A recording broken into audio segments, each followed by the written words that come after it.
We lose music? Is that happening?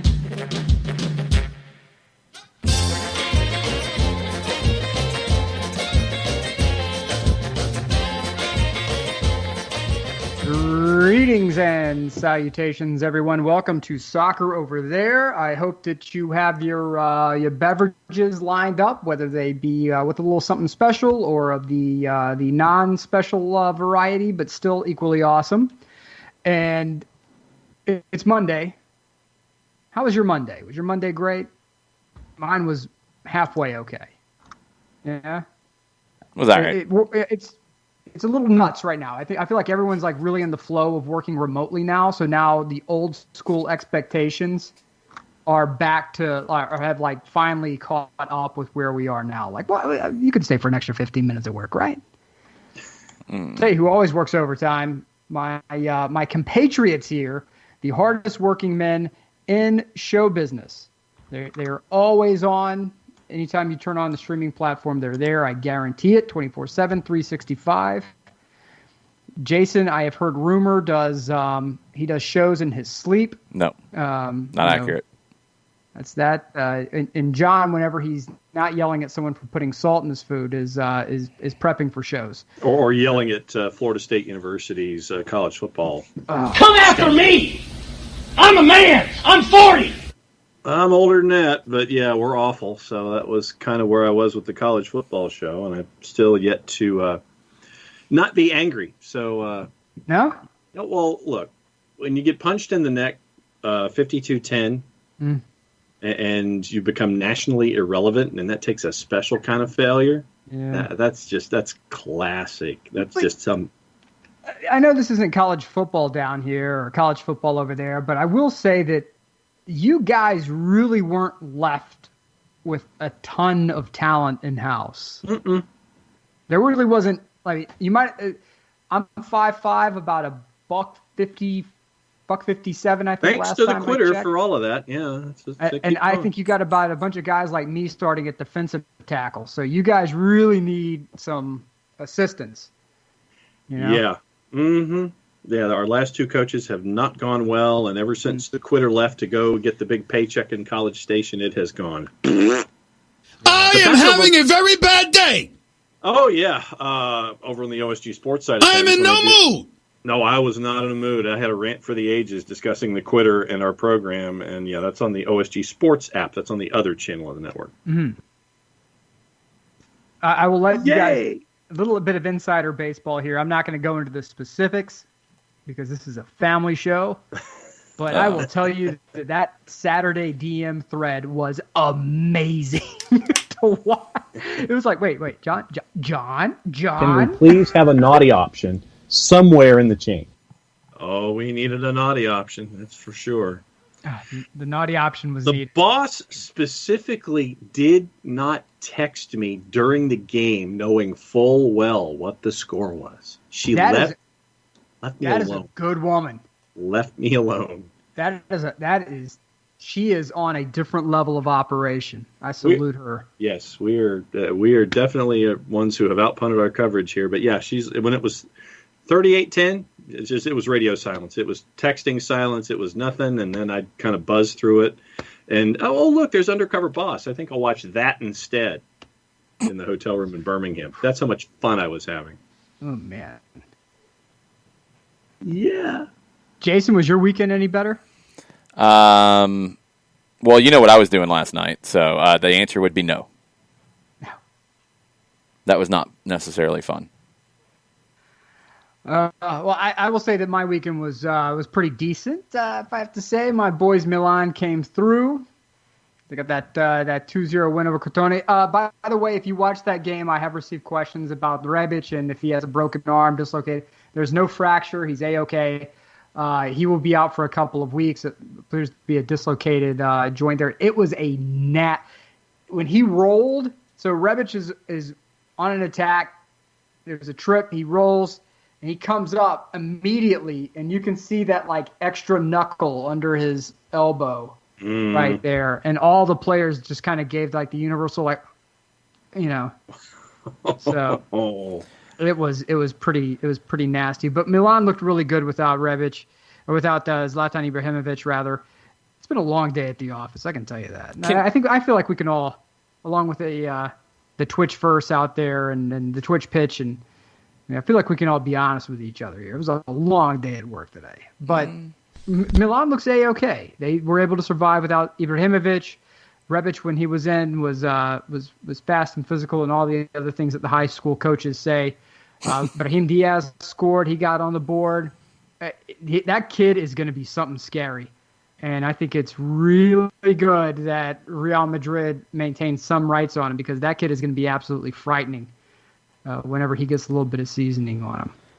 Can we get into something real quick that has come to my attention after this afternoon's match? Oh, man. All right. What's up?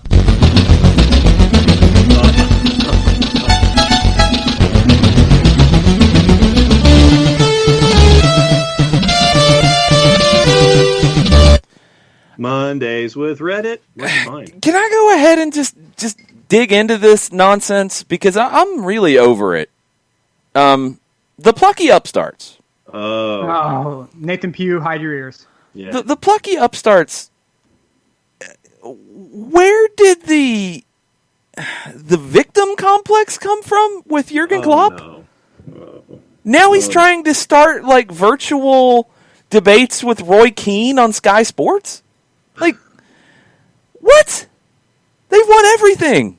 Uh-huh. Why are they worried about? What? Like, it's a 3-minute clip. I'm not going to play the whole thing because I really don't want to hear it at this point. But like, why is he even paying attention to this anymore? He's got the Premier League trophy. He's got a Champions League trophy in his back pocket. Like, what is the game he's playing at here? He's becoming very unlikable. Am I the only one? Mm-mm. It's very college football coach to me. Yeah, that's a good one. It is. Yeah. He's very Dabo. The Nick Saban, like, we could be beat any day of the week. No, it's not. It's not Nick Saban. It's different than that. It's Dabo. It's like an inferiority complex, and it doesn't need to be. He's great. Right. Why are you acting this way? If somebody says you had a sloppy performance, maybe you just had a sloppy performance. Maybe the expectations are high because you're not Plucky Upstarts. You're the champions. And when you don't play like the champions, people say, well, they didn't really look like the champions, did they? We've seen that firsthand here in Atlanta. Mm-hmm. Why are we playing the Dabo card? You don't want to be Dabo. Nobody wants to be Dabo. He's a grown man named Dabo. Nobody wants to be that. Jurgen Klopp, don't be that. Don't be Dabo, Jurgen Klopp. Please. Por favor, Jurgen. R.I.P. to your mentions from the Clemson fans, because I posted when I'm sorry. Falcons drafted Terrell, I posted a bunch of pictures of that kid getting torched in the national title game, and my mentions were destroyed that evening. So just remember that it's Jason. It's at Longshoe. That's okay. That's okay. I'm a Georgia fan. I'm used to getting torched. I'm used to it. It's okay. It's all good when it comes to the college sports in this realm. But Liverpool is not Clemson. No. There's not a Liverpooling term. Right? No, there's not. No, they've got a lot of trophies. They finally got the Premier League trophy. Why are we playing this card? Liverpool. No, I've never heard any of these things. Like Why are we going down that road? I just don't get it. I don't understand it. This is a very short clip with Roy Keane because Roy Keane likes to say things. I mean, yes, that's his shtick. Why Jurgen Klopp's even concerned with Roy Keane, I don't know, but I have not heard this yet. Let's see what Roy's little short clip is here. That Roy's been full of praise as well. All good. See you, gents. Sensitive, these managers, aren't Very they? sensitive, isn't it? Jesus, imagine if he'd lost. Well, all right. Roy's not having it, so this is going to be fun to watch. I don't get it, Jurgen. Did he say we had a sloppy performance tonight? He must have been watching a different game. Nothing was sloppy. This game was exceptional. I don't get it. Goalkeeper came up big in the second half multiple times. Liverpool's a better team than Arsenal. They should have been expected to win. They did. Why are we even getting defensive? I don't understand. I don't understand, but maybe somebody can explain. Though. I think if you're Klopp, you have to.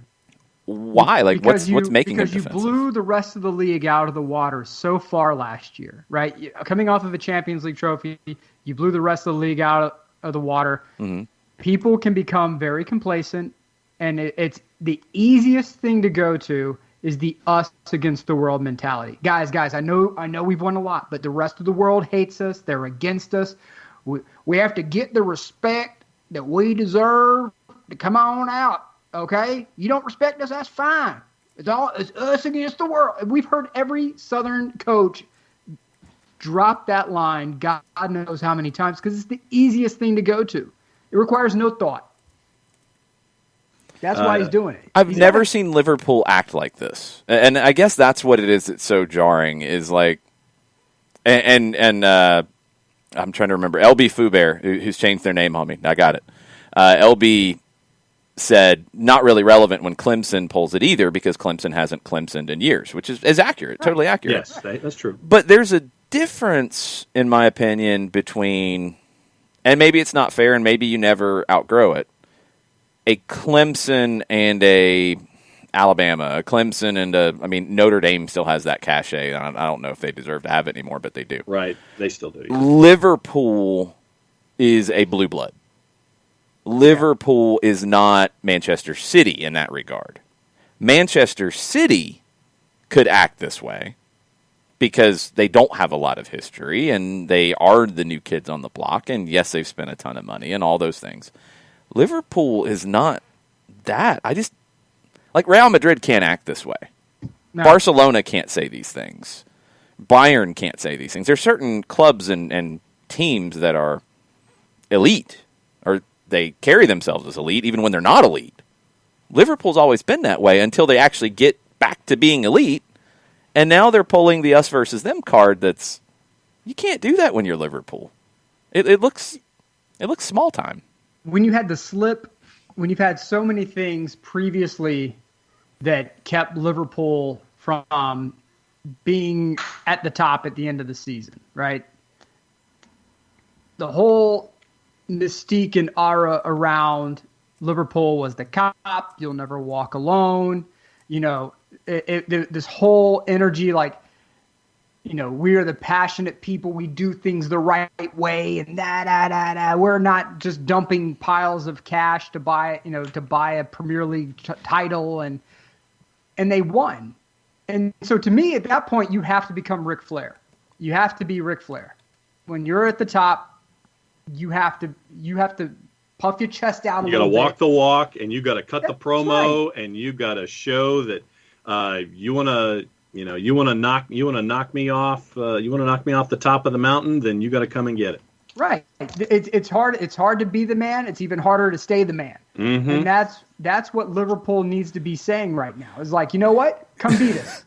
That's what they need to be saying. Not Jurgen Klopp saying, right. Did he say we had a sloppy performance tonight? He must have been watching a different game. Nothing was sloppy. This game was exceptional. The football we played was absolutely exceptional. With this performance, wow. No. He needs to be like. I'm glad that Keane pointed that out, and he needs to go Jordan with this. He needs to be like, who is Roy Keane? He came at us, and now I take that personally. I want to know everything that Keane loves. Yeah. What's his third division team? I'm going to send the U squad out there. We're going to destroy him. Liverpool, next time we walk anywhere near anything he loves, we're smashing it. We're destroying it. Be like that. Be the heel. Embrace being the heel. Chelsea fans, what is it? The lifelong Chelsea fan is 15 years old? But you've earned the right to be the heel. You know, you earned that. Manchester United. Yeah, you've fallen on some tough times, but for you guys that were around in the 80s and the 90s and the 2000s, you've earned it. Puff your chest out. We are who we are. Yeah, if Ole pulled this, it would look out of place at Manchester United. At this point, yes. If Jose or Van Gaal, if they had went down this road, it would have looked out of place at Manchester United. There's clubs that can't pull that card without looking small time. Bernd has a really good point. The Champions League and the Premier League. Yeah, I mean, you're the top dog, and you're doing it at Liverpool, who's one of the iconic clubs in the world. So Right. Relax. Bernd has a good point. Klopp will forever carry that non-Bayern inferiority chip on his shoulders as a former Dortmund and Mainz coach. He doesn't realize Liverpool used to be the Bayern for the UK, and now they're becoming it again. That's a great point. Isn't that something? It's so weird to me, and I don't know. Maybe Liverpool fans love it. If you're a Liverpool fan, tell us, because Nathan Pugh, come on. It feels like you're making yourself smaller. Like that's a small time. You're selling yourself short. Yeah. I'll put it to you this way, to Bernd's point. Growing up, I was flat broke. We had nothing, right? Me and my mom used to split TV dinners, right? Salisbury steak, I'll never forget. And now I live in a pretty nice home in Dunwoody, but I still have that. Oh, yeah, you'll always have that mindset. That mindset's always there. Like, you're one slip up away from being hungry again. You're one slip up away from, living in some 2-bedroom apartment and like a bad part of town. You're in your mind, no matter where you are in reality, you always have that mindset. And I feel like that's Bernd's point, is that Klopp will always have that mindset. Small time, we're fighting against big boys, we're fighting against the toughest people in the. Even though he's living in the biggest house on the biggest hill on the biggest side of town, he still has that mentality. And maybe that's something that we can never expect from him, right? Yeah, maybe. So then, Nick, in your frame of reference here, right? The next time that, if you're going to cut the promo and do it right, now that Roy Keane has said what he said, the next time Liverpool plays Manchester United, run it up, Herman, leave no doubt. That's what you're hunting for? No, yeah. No, we leave no doubt. We're going full Jordan. I've taken this personally. If I'm Klopp, when I walk out for the intro interview, Jurgen, what can we expect from you today? And he's going to be like, I'm going to destroy everything this man has ever loved. Everything will be destroyed. Thank you. And just walk off. No smile, no megawatt veneers showing, none of that. Because, come on, the guy has the most obvious veneers in the history of mankind. Good for him. He can afford them. No megawatt smile, nothing. Lock it down, say it, and get out. That's it. In fact, I'm not even coming in the tracksuit with the hat. We're not even doing that. We're coming in dressed to the nines, ready to destroy. Like even a t-shirt, or it's a custom-made t-shirt that says, "I will break you," something like that. Who would win in a fight, Ragamuffin asks. Everything. Keane or Klopp? Who would win in a fight? Oh, Keane. Kidding me?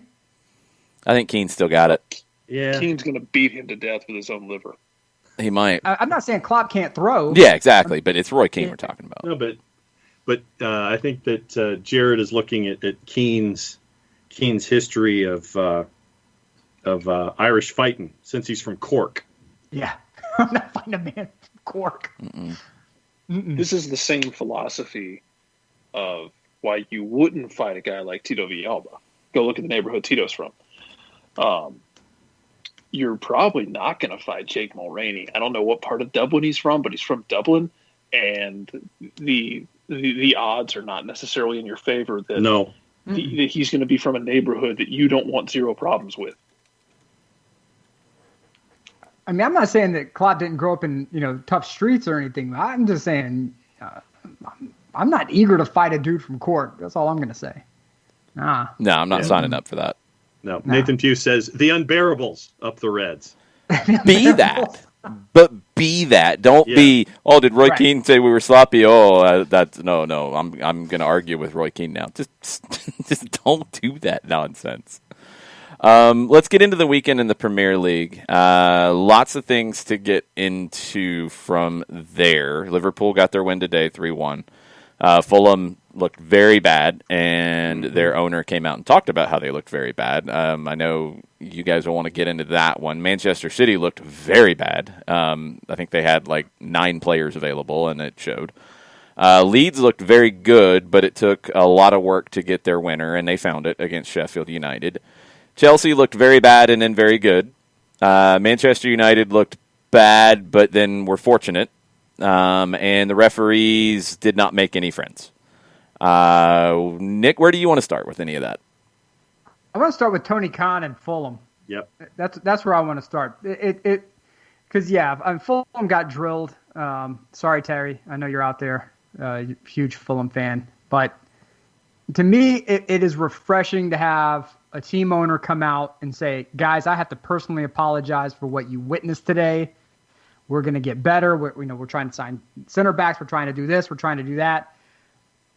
I apologize, though. You guys shouldn't have to watch that, and I don't want you to have to watch that. To me, that kind of, lack of a better term, that ownership from the leader of the team is very important to me. Because obviously on the opposite end, we have the Mike Ashleys of the world. But to me, to watch Tony Khan get on Twitter and say that shows me that they are well aware that some sudden and dramatic fixes need to happen, or else it's going to be a very, very tough season for them. 10 goals conceded, 3 in the home reverse with Villa, promoted by the playoffs. They've only brought in 2 new first-team players. Khan tweets, I promised players in and better efforts from this squad. We've looked to add center back since Wembley. I'm sorry we haven't yet, as 2 got COVID. We lost a free we thought was close, had another issue with the 4th center back. I should and will apologize repeatedly for that performance. I'm sorry, everybody. We all need to do a better job. It's fantastic. Why don't more people do this? Whether you get killed on Twitter or not, you're going to have more people who probably say, you know what? Thank you. Okay, cool. Please take care of this quickly. You know? And I think the fact that, when the last time that they were promoted, they spent over £100 million on players, and it did not work spectacularly. No. And so they tried to do something differently and be pragmatic about their approach. And but the fact that Tony comes out and he says that he said what he said, full stand up. I love the fact that he's had that stand up moment like that. Now I want to see what Fulham does to help the team out, especially after these first 3 matches where they have been a sieve defensively. They got a lot of work to do. Mm-hmm. A lot of work to do. And you compare it to Leeds. I came up with them. I watched the match in the morning. Gwen got me up very, very early to make sure I was up for the Leeds match. Gwen's a fan of Bielsa. She is. She's a big fan of Bielsa. And, it was a fun watch. It was a 1-0 game, but it was action across the board. It felt like one of those where better team is Leeds, but they can't find the goal. Bamford had a couple of good chances, just couldn't find it. Stuart Dallas was everywhere on the pitch. The announcers were baffled by Leeds changing their formation. Formations don't matter, y'all. It's about the way you function. Bielsa will always... Say that again. Formations don't matter. It's about how you function. Bielsa will always change how his team is set up depending on how many forwards the other team has. He did this at Chile in the 2010 World Cup and that whole cycle. This is not news. So Sheffield United, you know how they're going to play. They're going to play 3-5-2. It seemed to confuse all of English football last season. Yeah. They're going to play 2 up top. Bielsa won't play a line of 4 because that's 2 center backs against 2 forwards. He will never do that. So he shifted to 3 center backs. He always wants a spare man. Did it change the way they played? No. Not really. It just gave the extra man to defend. That's it. It's really simple. That's how he's going to do. Formation doesn't matter for him. Stuart Dallas was a center back / left back / left wing / center forward. He was all over the map. And they finally got the goal that I think they deserve. Jack Harrison with a great ball. This is a kid who played at Wake Forest for a year and started his career at New York City. Found a home at Leeds. He's done an amazing job. He's still on loan from Manchester City, which is very nice from Pep Guardiola, I guess, in Manchester City. But he's there on his 3rd year on loan. Whatever. Bamford, who a lot of people have said couldn't score at this level, has been scoring at this level. And Leeds has got 2 wins out of 3. And the game they lost was against the champions Liverpool, and they took them to the wire. So they're holding up just fine. That's one of the first things, Jason, that stuck with me when we started talking about soccer and you were bringing me along in this perpetual PhD class always have one more back to defend than the guy is sending forward with his forwards. That's one of the first things that always stuck with me. I don't know why it's this crazy idea to change your shape. Like, teams are not defined very often by, we play 3-5-2. That is all we do. We never change. Well, what if the other team plays 3 up top? Well, we're going to have a hard time. Change your shape! Like, duh! It's not rocket science. I watched... apparently it is. I'll always remember the 2009 U.S. Open Cup final for that very reason. Because Siggy Schmid for Seattle goes into D.C. D.C. played a 3-5-2. They stuck with a 3-5-2. That's all they ever played. Seattle played 3 up top. And D.C. never changed. And it was 1v1 all night long. And Seattle took advantage and they won the game. And you never adapted. And it's just, players aren't stupid. Like, you can tell them, hey, I know we normally play this way, but we're going to have one more to cover tonight because they play 3 up top. We want to be careful. We're not going to change how we play, but we want one more deep just to be smart, just to be safe here. That's how we're going to play tonight. Got it, guys? Okay, cool. Here we go. Ready, break. Duh. Yep. And you're seeing more teams like Nagelsmann to me at Leipzig is, he's the person who you can really look at who came up in a system where it's that Red Bull, that 4-2-2-2-2, and then said no. Sometimes we're going to go 3-4-3. Sometimes we're going to switch it up. Sometimes we'll run, different formations. Our philosophy does not change unless we need to make subtle tweaks. Like, we're not going to press nonstop all the time because of wear and tear. Sometimes we may need to sit a little further back and press in moments, but who we are that's not being heavily altered, right? We're not changing we're not turning over everything, turning over the entire apple cart, and formation means nothing. So it's just mind-bending to me to watch people have meltdowns over, 3 center backs and, oh my God, it's a 3-4-3. The 3-4-3 never works. No one ever does this. And it's like, well, actually, been paying attention this year. There's a lot of people who are running 3-4-3 now. You know, 3-4-3, 3-5-2. But the Sheffield 3-5-2 is impressive to me because they do such a fantastic job clogging up that midfield and really just stopping any sort of opportunistic attacks, right? You really have to work to get through that midfield, and I think it's very impressive of Sheffield. I love watching them play. I am a defensive nut job. I don't think that's any sort of secret, but I'm just going to say that it's very impressive to watch Sheffield play that 3-5-2 because it's very effective. But this is what's interesting. Ramsdale is not Dean Henderson, though. No.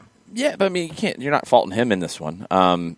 He played well. He had a couple of big saves, but as good as Sheffield is defensively, I mean, you look at Leeds in this game, and they had 17 shots. They had 9 on target.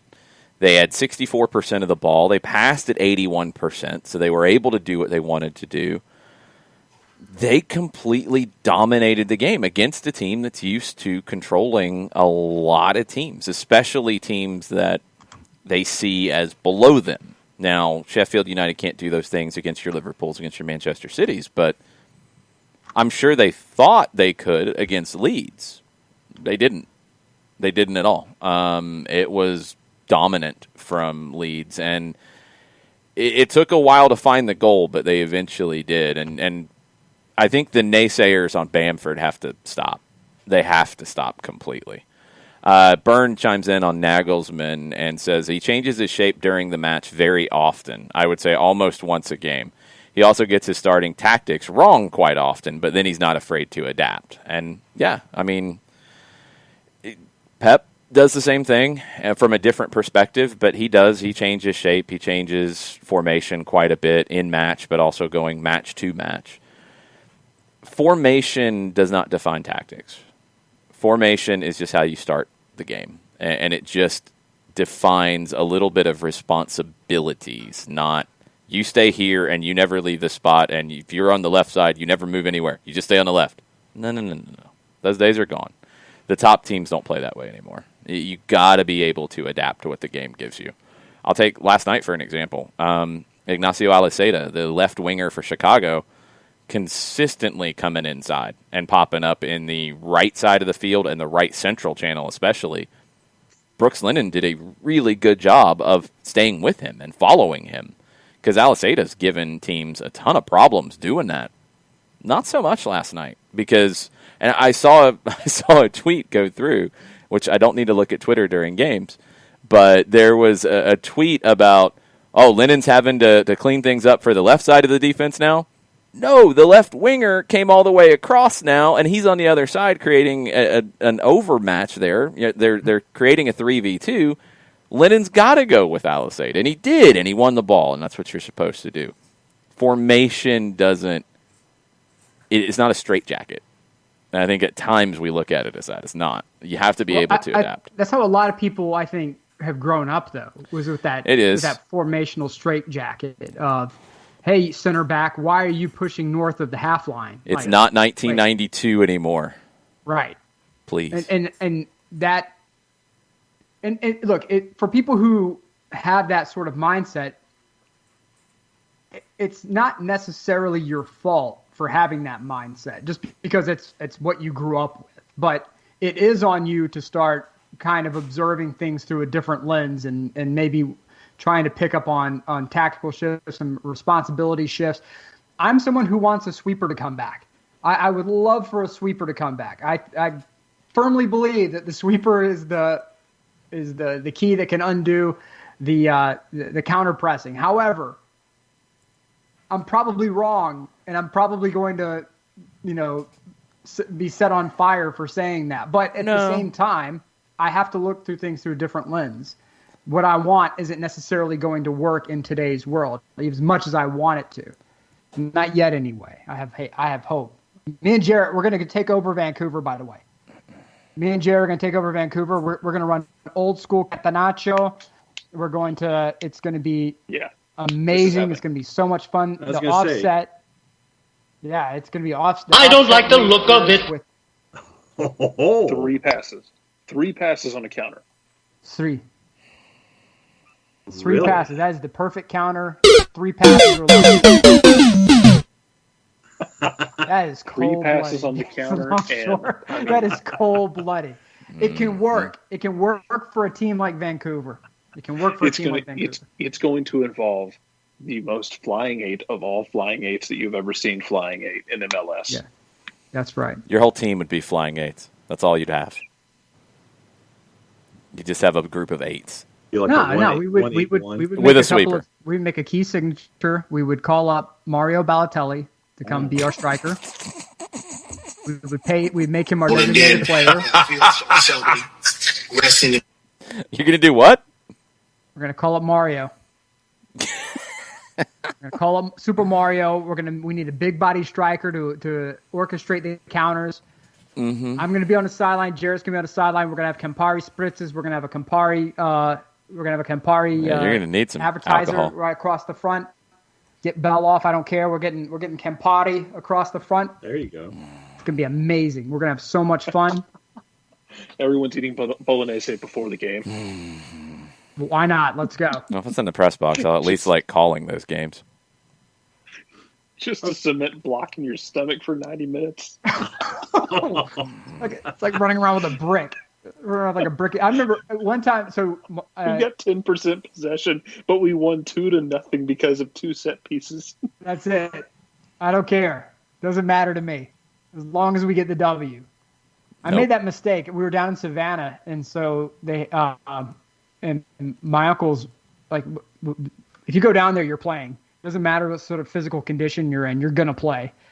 And I stuffed my face with like fantastic food, and then went and tried to play for like 2 hours. That was a fate worse than death. Get out the wheelbarrow. Oh man, I was like, guys, I'm gonna run sweeper for the time being. I'm not leaving the 8-yard box.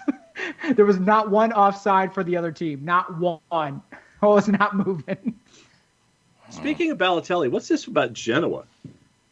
So it seems that there are 8 players who have tested positive for COVID-19, and they played Napoli, and so they are now having to do rush testing on Napoli, and there's concern about the next couple of fixtures on whether or not Serie A is going to have to either how Serie A reacts to this. Are they going to shut things down and pause for 2 weeks to get everyone straight, or are they going to just try to reschedule those games? There's conversations, at least the last I saw on that. So if there's any new news. I haven't seen it. I was looking at this because I saw, and I think it was bad information, that Napoli had positives. And it's like, no. It's Genoa with positives. Yeah. Napoli doing testing. There were photos that surfaced of the Genoa players and Napoli players like nose to nose. Right. So as we have all seen, and we've all had the conversations with, there has not been one documented transmission between players on the field. And this will be the canary in the coal mine for this mindset, that if this happens, that there's transmission between the two teams, and there was no other prior contacts via contract tracing for Napoli, then you're going to have to look at things. But at the same time, if no positive there's no positive cases for Napoli, then it really hammers home the fact that on the field, out in the open, you're fine. Confined in an indoor space, obviously a different animal. So there are a lot of eyeballs on this particular situation between Genoa and Napoli, for sure. Yeah. And Napoli looked really good. I mean, Napoli, Gattuso's boys were steamrolling. Mm-hmm. They jumped out early in that one. I don't know. I mean, Genoa might have to have some games rescheduled, it looks like. I mean, let's see what happens here. I mean, we saw Georgia State this weekend have human error result in a game being not played because they didn't read the test results. Let's make sure everything's good here. Let's check on Napoli. If Napoli comes back clear, then you keep playing, you keep going. The problem is, as we've talked about in all these different leagues, you don't really have room in the schedule to start backing a bunch of games up. And you've got a serious financial need to play these games, even with nobody in the stands, because it's better than nothing. Now, I don't know where the Italian clubs are necessarily in all of that. We know the second division on down in England, it's not looking good. We know the numbers out of Argentina, it's not looking good. Right. You've got to find a way to continue where you're at. I think if you come backwards, the worries we had first time around when everything shut down would come true. I think they've been able to dodge it pretty well enough. Teams have been able to be nimble, sell players where they've needed to, cut things back, and get through it. If you have another shutdown, I don't think a whole lot of teams, or I think a whole lot of teams are going to have problems and potentially disappear or go into serious sell-off mode because they're hanging by a thread right now. With Italy, there is an opportunity to reschedule some games. You have a winter break that traditionally takes place for them, where if you had to, and if I'm Serie A, then that's sort of my parachute plan, is that, hey, look, if we have positive tests, we reschedule the game for that January break, and just tough luck. You're not getting the long break that everyone else is. It's what you have to do. So if I'm Serie A, that's my current plan right now. But it's going to be something where teams are also going to have to take a more active role in the policing of the players to ensure, hey, look, and the players are going to have to take personal responsibility. Like, it's on you. If you want these contracts and you want to play in this particular team, in this particular league, you have to be mindful of where you were just in good Lord, I mean, how many months ago, where everything was shut down and everybody was questioning, would we see sports again for the next year, much less than 6 months or less? You had people the crematoriums in Italy that were so backed up that you had to transport the bodies to another town. The players have to be mindful of this, that you're not terribly far away from buffoonery happening, and having this whole process start over again. So the players are going to have to be smart. They're, we're talking about people in their 20s. I'm not stupid. I mean, 20-year-olds do lots of dumb things. But at the same time, there are a lot of jobs on the line for you and, for the people who work with your team, the people who work in the stadiums, the people who, you're just now allowing 1,000 people into these stadiums. And most of the people who have been allowed back in are healthcare workers, right? Thank you, healthcare workers. Come back in, watch the game.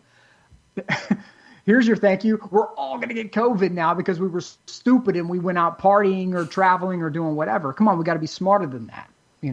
I hope that no one from Napoli comes down with this, because I really want there to be good news because if that's the case, if you have where players are in each other's faces outdoors, one's tested positive for COVID, and then the player who was face to face does not test positive for COVID upon multiple testing. Again, the canary in the coal mine just doesn't mean the bird dies. It means the bird lives and the workers are okay to resume doing what they're doing. It's the same thing here. The players are okay. Let the players continue what they're doing. Let's keep progressing. I would also say that if there is one, I don't think it means that you can't play games, period, either. Like it creates it opens up that door to that possibility. Byrne chimes in with a story we talked about last week, Red Bull Salzburg and their match to Maccabi Tel Aviv. Salzburg has tested all the players twice since that match. All were negative. They played a league match on Saturday. It's not the full potential incubation period. That is true, but nobody has come down positive as of yet. And nobody has anywhere so far. If there is one, which can happen, I mean, anything can happen right now as we learn more about this, you still have to be careful in the way you conduct yourself on the field even. I mean, you have to be smart about it. Like, going nose to nose with somebody, screaming at somebody, probably isn't a smart move right now, period. Just isn't. So don't do it. Don't invite risk where you don't need to. But we'll see what happens here. There are a lot of eyeballs on it in Italy and all over the world. South America's got a bunch of issues with players with Copa Libertadores. We haven't seen any transmission yet with Flamengo and their trip to Ecuador last week. Our boys Defensa y Justicia will be missing Washington Camacho for their big match in Ecuador on Thursday night. He has tested positive. He's the only one who's tested positive from Defensa, but that's a big loss for them. He scored a goal in the last match. Critical player for them, but they're going to have to play without him on Thursday night. And look, let's not forget, with Milan, Zlatan tested positive for COVID. So we have to, there's still a wait and see even with Milan right now on, testing and retesting and continuing that process. So far, so good. So we have to see how it all works out. But it's just critically important that, I know for a lot of people the pandemic's over. I'm not going to make a big statement of it, but it's not. And it can get really stupid really quickly if basic common sense things are not followed through on. So it is my hope that players make those common sense choices and keep themselves in safe situations. I promise you, when all this is done, there will be so much time to party. And, you can always follow, once it's all said and done, you can follow the Ronaldinho model, which is like stay out until 3 or 4 o'clock in the morning, miss practice, and then still, try to ball out of control in a game. I mean, I did that in college. All that of was you fun. guys have that talent, but, someone's done it and been relatively successful. I was successful in intramurals in college doing that model. That was the last time. That was a long time ago. I was successful at Gold Cup soccer camp when I was in elementary school. Everybody in you weren't drunk, John. The whole point was being drunk. I hope you weren't drunk in elementary school. Mm-mm. Jeez. It's the only time I was successful. We had players who had to take a cab to the game in the morning because of the night before. All right? That happened. That's good. They didn't play so well. What's terrifying about that? What's is that? Is that's not even like UGA wasn't like a national championship program at that point. Imagine if UGA had been like where it is right now when you were there. There would probably been more drinking. That's for sure. That's what I'm getting at. There would have been more of the partying. Our first game, we got drawn into playing at like 10 a.m. on Sundays, which we did not want to play in that league, but that's the league we got drawn into. And we were all like, all right, during the season, we're not going to go out on Saturday night. We'll go out on Friday night. Not going to go out on Saturday night. Not going to happen. Day before that first game, it's like, man, let's just go have a beer. We'll have a beer. It's all good. Let's go have a beer. We'll have one beer. One beer. We'll have one beer. It's all good. So me and one of the other guys, we go down, we have a beer, and it's like, that's pretty good. Let's have a second beer. All right. Then it's like, well, let's go down to this other place and we'll grab a bite to eat. And then like the other half of the team's down there. It's like, oh, come on.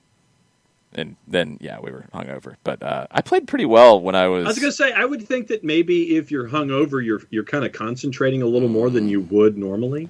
So you're trying not to throw up on the field? It's a thin line. It's a very thin line. It can go bad really quickly. Concentrate on so many things at once.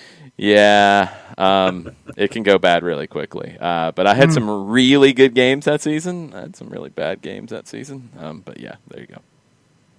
Good times. So you're saying it evened out. So your pre-weekend touring evened out with the performance in the soccer. No, I figured out like how to find the balance too. I mean, when I pushed it a little bit too far and I didn't play as well as I wanted to on the Sunday, it's like okay, great. Let's do it a little differently next week. Okay. I took my football seriously, John. I went to art school. We didn't have any of that. We didn't have any of that, any of those activities. And I went to school in the days of black and white television, so no, we didn't have any of that either. You didn't have alcohol because it was black and white television? Well, he had plenty of that. The Kennedys were still running it across the.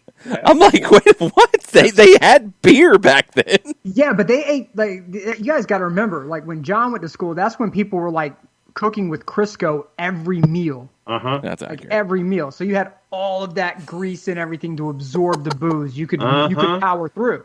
Absolutely. Jason Nick says they had to bootleg the Shine in John's day. They did. We had revenuers that we had to kind of make sure that we had to hide the. You didn't go to school in the 1920s. We've got entirely too many troublemakers here. The name's Dalton. The old bluegrass song "Dooley" is just a documentary of somebody on John's team. Hey, look, I mean, it happens, but look, it was just a little different back then, It's not like they were on like a horse and buggy carting booze around, like under the hay. That would be amazing, though. It would have been amazing. I mean, so I only played pickup in high school with friends, and I was the only white person who played, and the only other person who was not from Central or South America was a guy we played pickup with who was, I believe, Saudi Arabian, and he used to speak Arabic really quickly and try and pass it off as Spanish when he would get mad. And it was amazing to listen to. Okay. Because if you weren't paying attention and he started like slurring his words, you're like, what was, that made zero sense. Oh, we see what you're doing now. My favorite's the people who develops British accents when they're playing. Like they're from Carrollton, but they suddenly develop a British accent when they're playing. Yeah, that to me is the all-time greatest thing. They're not Brad Friedel, who played professionally in England or anything. They just happens. Like, they just happen to have an accent. It's like, dude, you're from LJ. Stop. He's from the other side of the lake, LJ. So that's where the accent came from.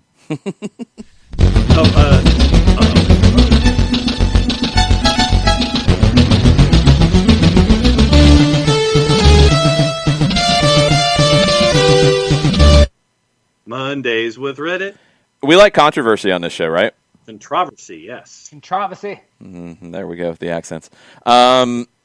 We've heard Raphael, former Manchester United defender, say some things about Louis van Gaal, correct? Yes. Yes. Said he was very bad. Very bad. I did not see in the Mirror that he also launched a scathing attack on Alexis Sanchez. Was this a tirade, a scathing tirade? No, it was a scathing attack. Yeah, that's what I just said. Sanchez, remember, said that he knew he wanted to leave Manchester United shortly after his acrimonious move to Old Trafford. The first training session I realized many things. I came home and I told my representative, can't the contract be terminated to return to Arsenal? That came out like a month ago. That's old news. Raphael said something about this. He said, maybe he saw a ghost and got scared. That explains why he played so bad every time. Man, that's kind of harsh. If he said those things, it's a joke. It's a joke. The guy came after the first training session and said, I want to move. Why do you want to move? He said this because he played ish for Manchester United. It is easy to blame other people, man. All the time, you blame others. It's this ish. It's that ish. What is the point? It is so easy. It was my reaction. So Raphael, not a fan of Alexis Sanchez. I woke up and saw that, and I thought, it is not possible. The guy cannot say that, so I just reacted. Everyone knows I love Manchester United, and I just reacted. He saw a ghost. Saw a ghost. Yeah, he just was not. He was just not a good player. Not a good player at Manchester United. Just not. Not. Zero. And he's a good player. Yes. No question. Not that. I'm sure that folks would have loved. Folks would have loved at Manchester United to see the player that was at Arsenal, but did not happen. Oh, we have juice boxes, by the way, for the Copa Libertadores. Hold that for a minute. We'll get into Copa in hour number 2. Yes. So, wasn't there a further bit of Louis van Gaalness with this though? Well, no, that was the thing that got the headlines first, was Raphael talking about Louis van Gaal. So we haven't talked about that on the show. Let me get those quotes so we can talk about that. Because if I remember correctly, it was I showed up at training. Louis van Gaal didn't even talk to me. The next day, he said, "You're not needed." Yep. He said, Raphael said that Van Gaal was one of the worst coaches he's ever worked with. Wow. He said on the second day, this is Raphael saying this. He said, let me get this. Hold on. Okay, this is what Raphael told The Athletic. When they said Van Gaal was the manager, a lot of friends called me. I could not believe it, as a lot of people told me he does not like Brazilians because of their style of play. They told me the first thing he is going to do is take you out. Actually, it was the second thing, because on the first day he did not speak to me. On the second day, he said, you can leave. I had not even trained, and he said that. I could not believe it. Ryan Giggs tried to defend me a lot. I spoke with him, and I could not understand it because I had not even had a chance to show my football to Van Gaal in training. He just came and said, you can leave. He did not explain why. He said, you will not play this season. I am not going to use you. If you want to leave, you leave. Wow. I said, okay. I still tried to battle for my place. I stayed 1 year with him. It was so hard. He is one of the worst people I have worked with. Wow. Now, if you take that statement, and if for those who have not read Inverting the Pyramid yet, or Zonal Marking, there are nuggets of Louis van Gaal versus Johan Cruyff and the battle that they had going back and forth that I can completely see Louis van Gaal saying something like that. You want some more? It didn't fit. Oh, there's more? Bring it. Yes. Raphael said that Van Gaal would sit the squad down for lectures on life and training multiple times a day.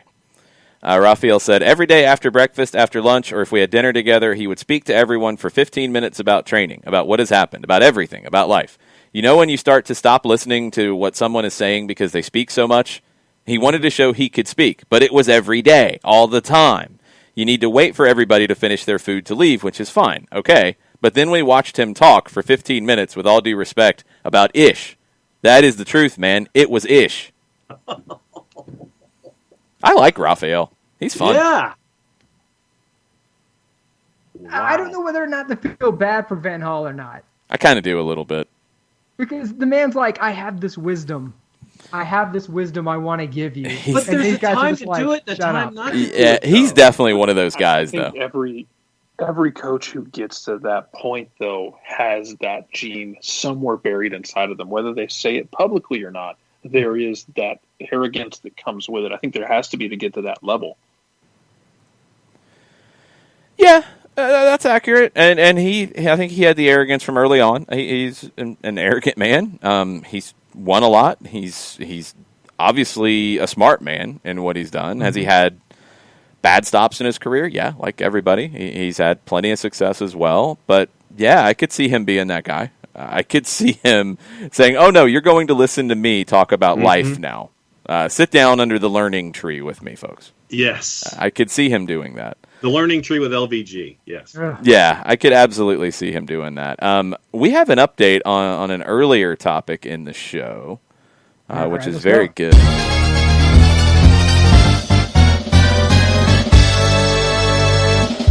So we have a transcript of Jurgen Klopp and Roy Keane tonight from Sky Sports Monday Night Football. We'd get more Roy Keane fighting. Yeah, I just didn't want to play the whole 3 minutes. I mean, we tried to avoid it, but let's see. So Klopp comes in and says, "Did I hear that right? Mr. Keane said we had a sloppy performance tonight. I could hear you already. Did he say that? This was a sloppy performance tonight? I'm not sure if I heard him right. He may be talking about another game because it cannot be this game. Sorry. That's an incredible description of this game. This was absolutely exceptional. Nothing was sloppy. Absolutely nothing. From the first second, dominant against a team in form, 100% in form. You have to be careful like hell and not get hit by the counterattacks. I think 60-70% of all the balls in behind were offside. You just wait a little bit longer for the flag. Meanwhile, so that's why it feels not great, but it was offside. Blah, blah, blah, blah, blah, blah, blah, blah, blah, blah, blah, blah. Apart from that, the football we played was absolutely exceptional tonight, so it doesn't help for any other game, not for Thursday, not for Sunday, not for nothing." Keane said, "I think you must have misheard me. I said there were sloppy moments, but I think you've been outstanding. I've been giving the club nothing but praise. So I'm not sure you heard me correctly there." Klopp, "I cannot, because I looked at the speaker and heard the word sloppy. It cannot be this one." Keane, "You need to hear the rest of it." Klopp, "I will watch it 100%. He's jumping like that because he thinks he hears somebody saying sloppy? Wow. Dude, you won the title. Wow. You got a Champions League. You boat raced everybody. Stop, man. Everybody. Just relax, dude. Wow. Wow. All right, Jurgen, do your thing, man. Well, I mean, except for Diego Simeone. Look, Diego can get away with it.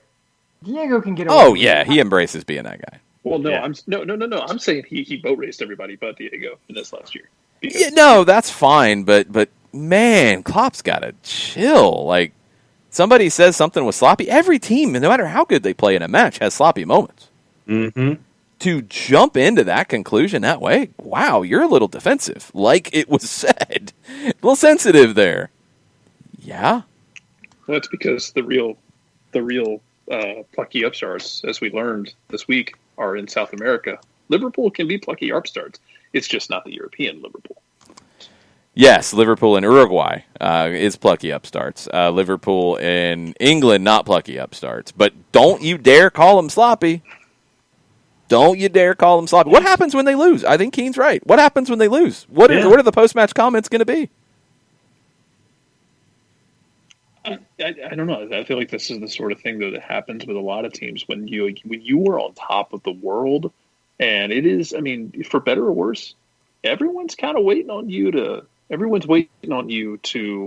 stub your toe or step on a banana peel, and they're really going to want to see how you react to it, and not just in terms of how you play on the field, what you say when they put a microphone in your face, when things, and I don't mean like, oh, you lost a tough game on the road when you're resting guys because of the Gummy Bear Cup, but like, man, you just got beat in a game you had no business getting beat in and nothing worked well. So like a 4-1 loss to Villa or something like that.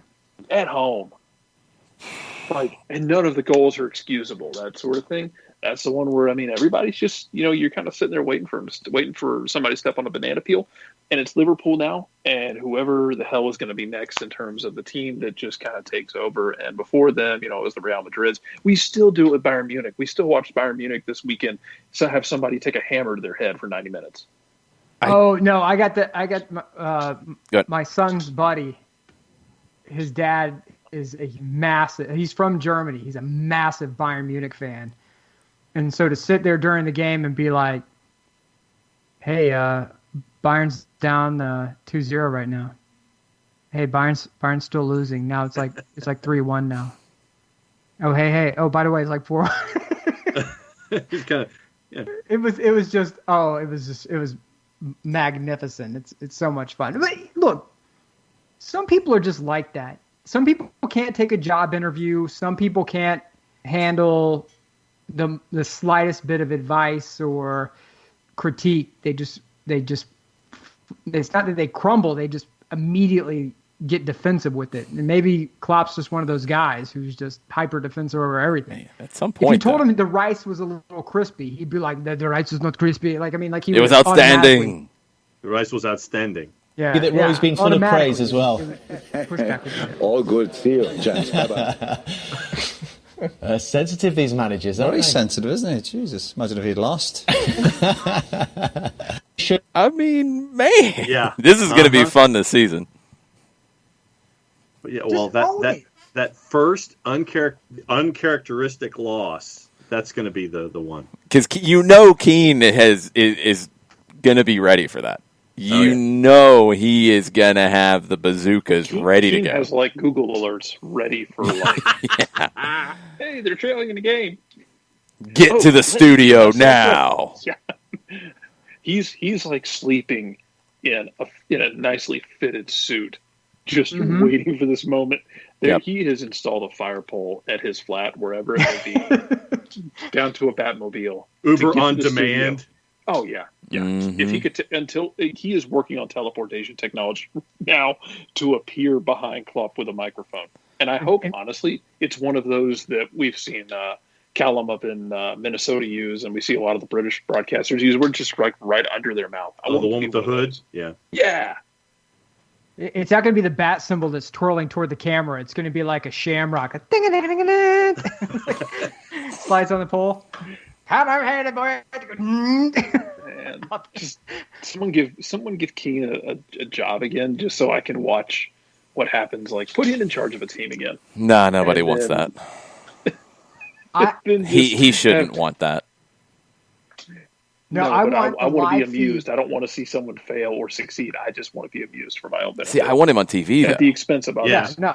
I want Make it like the BBC, where they have the guy who does the commentary on North Korea, and then his wife and kids, his little kid, and the walker comes in.